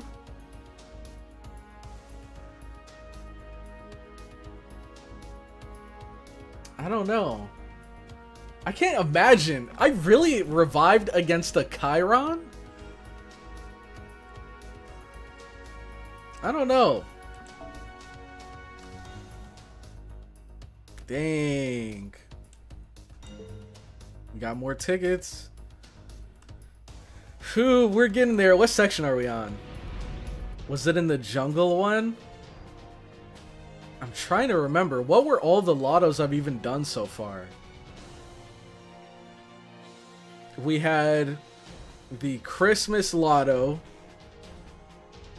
We had one that passed not too... I don't know. It's been so long, so many different events. I don't remember all of them. But I don't remember a Chiron fight. Not sure. But anyways, ladies and gentlemen, That, and of course we have her featured right here on the front screen. The MVP. The event with Ilya in the gang. Oh, the Kashin Koji event. Okay, to be fair, that was like a meme event. That was like a meme event. That wasn't like, you know, I mean, I guess it still counts. But no, I don't know if I'd count those battles as like a legitimate loss. Because those had like weird gimmicks. Like the one with the golems where you had to hit the right one. And then if you get the wrong answer, then you fight against Gramps. I wouldn't count that loss against Gramps. What about the poll? Let's check the poll actually. I forgot to close it. So it looks like overwhelming majority is on Team Ishtar. Or Ereshkigal. I mixed their names, apologies. Ereshkigal won with 79% and Ishtar with 21%. Me personally, whose team would I be on? I don't know, dude. Ereshkigal's adorable, but I think I'd choose Ishtar at the end of the day. I think I'd choose Ishtar. Just because if I were in Gurako's shoes, and I were going through my journey through the singularities, and I had to journey with either Eresh by my side or Ishtar by my side, I'd probably choose Ishtar. I think there'd just be so many like crazy wild moments I could imagine having her on your team. Like there'd never be a dull moment with Ishtar on your team. That's for sure. It counts. Should have chosen correctly. Getting put up against a nearly unbeatable boss. But I guess I did choose incorrectly, so it's my fault. Man. It still counts, super counts. It's about never forgetting defeats. Also, the trigger to summon Gramps was a guy that was throwing smoke and looked super obvious. I don't remember. I don't remember.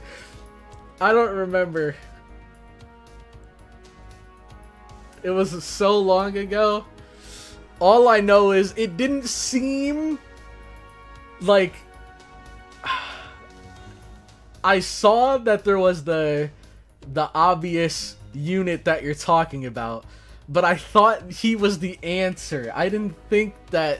whatever. I screwed up. I died to Gramps. It was my fault, you're right. But I'd have to go back and look up the Chiron fight, because I genuinely don't ever remember fighting Chiron. But I don't think you brought that up out of nowhere. I'm sure I must have. I just can't remember the scenario. But anyways, thank you all so much for watching this far into the live stream. We'll be wrapping things up here.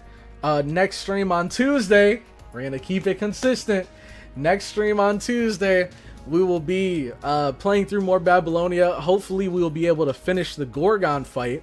And I believe that also includes the corrupted Ushiwaka fight as well, so that should be fun. But with that, I'm gonna head out. Hope you guys all have a great rest of your day. Let me get my music going. Let's see.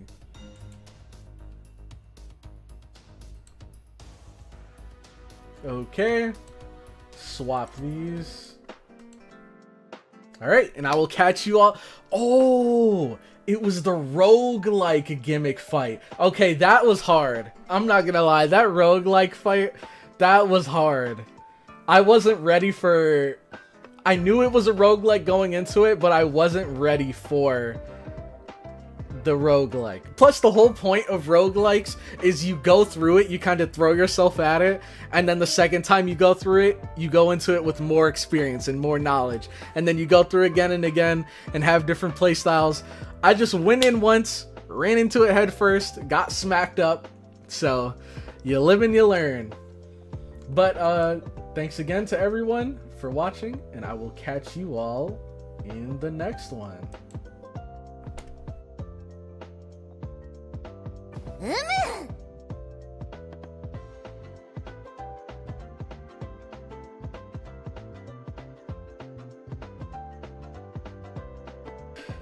My bad, my bad.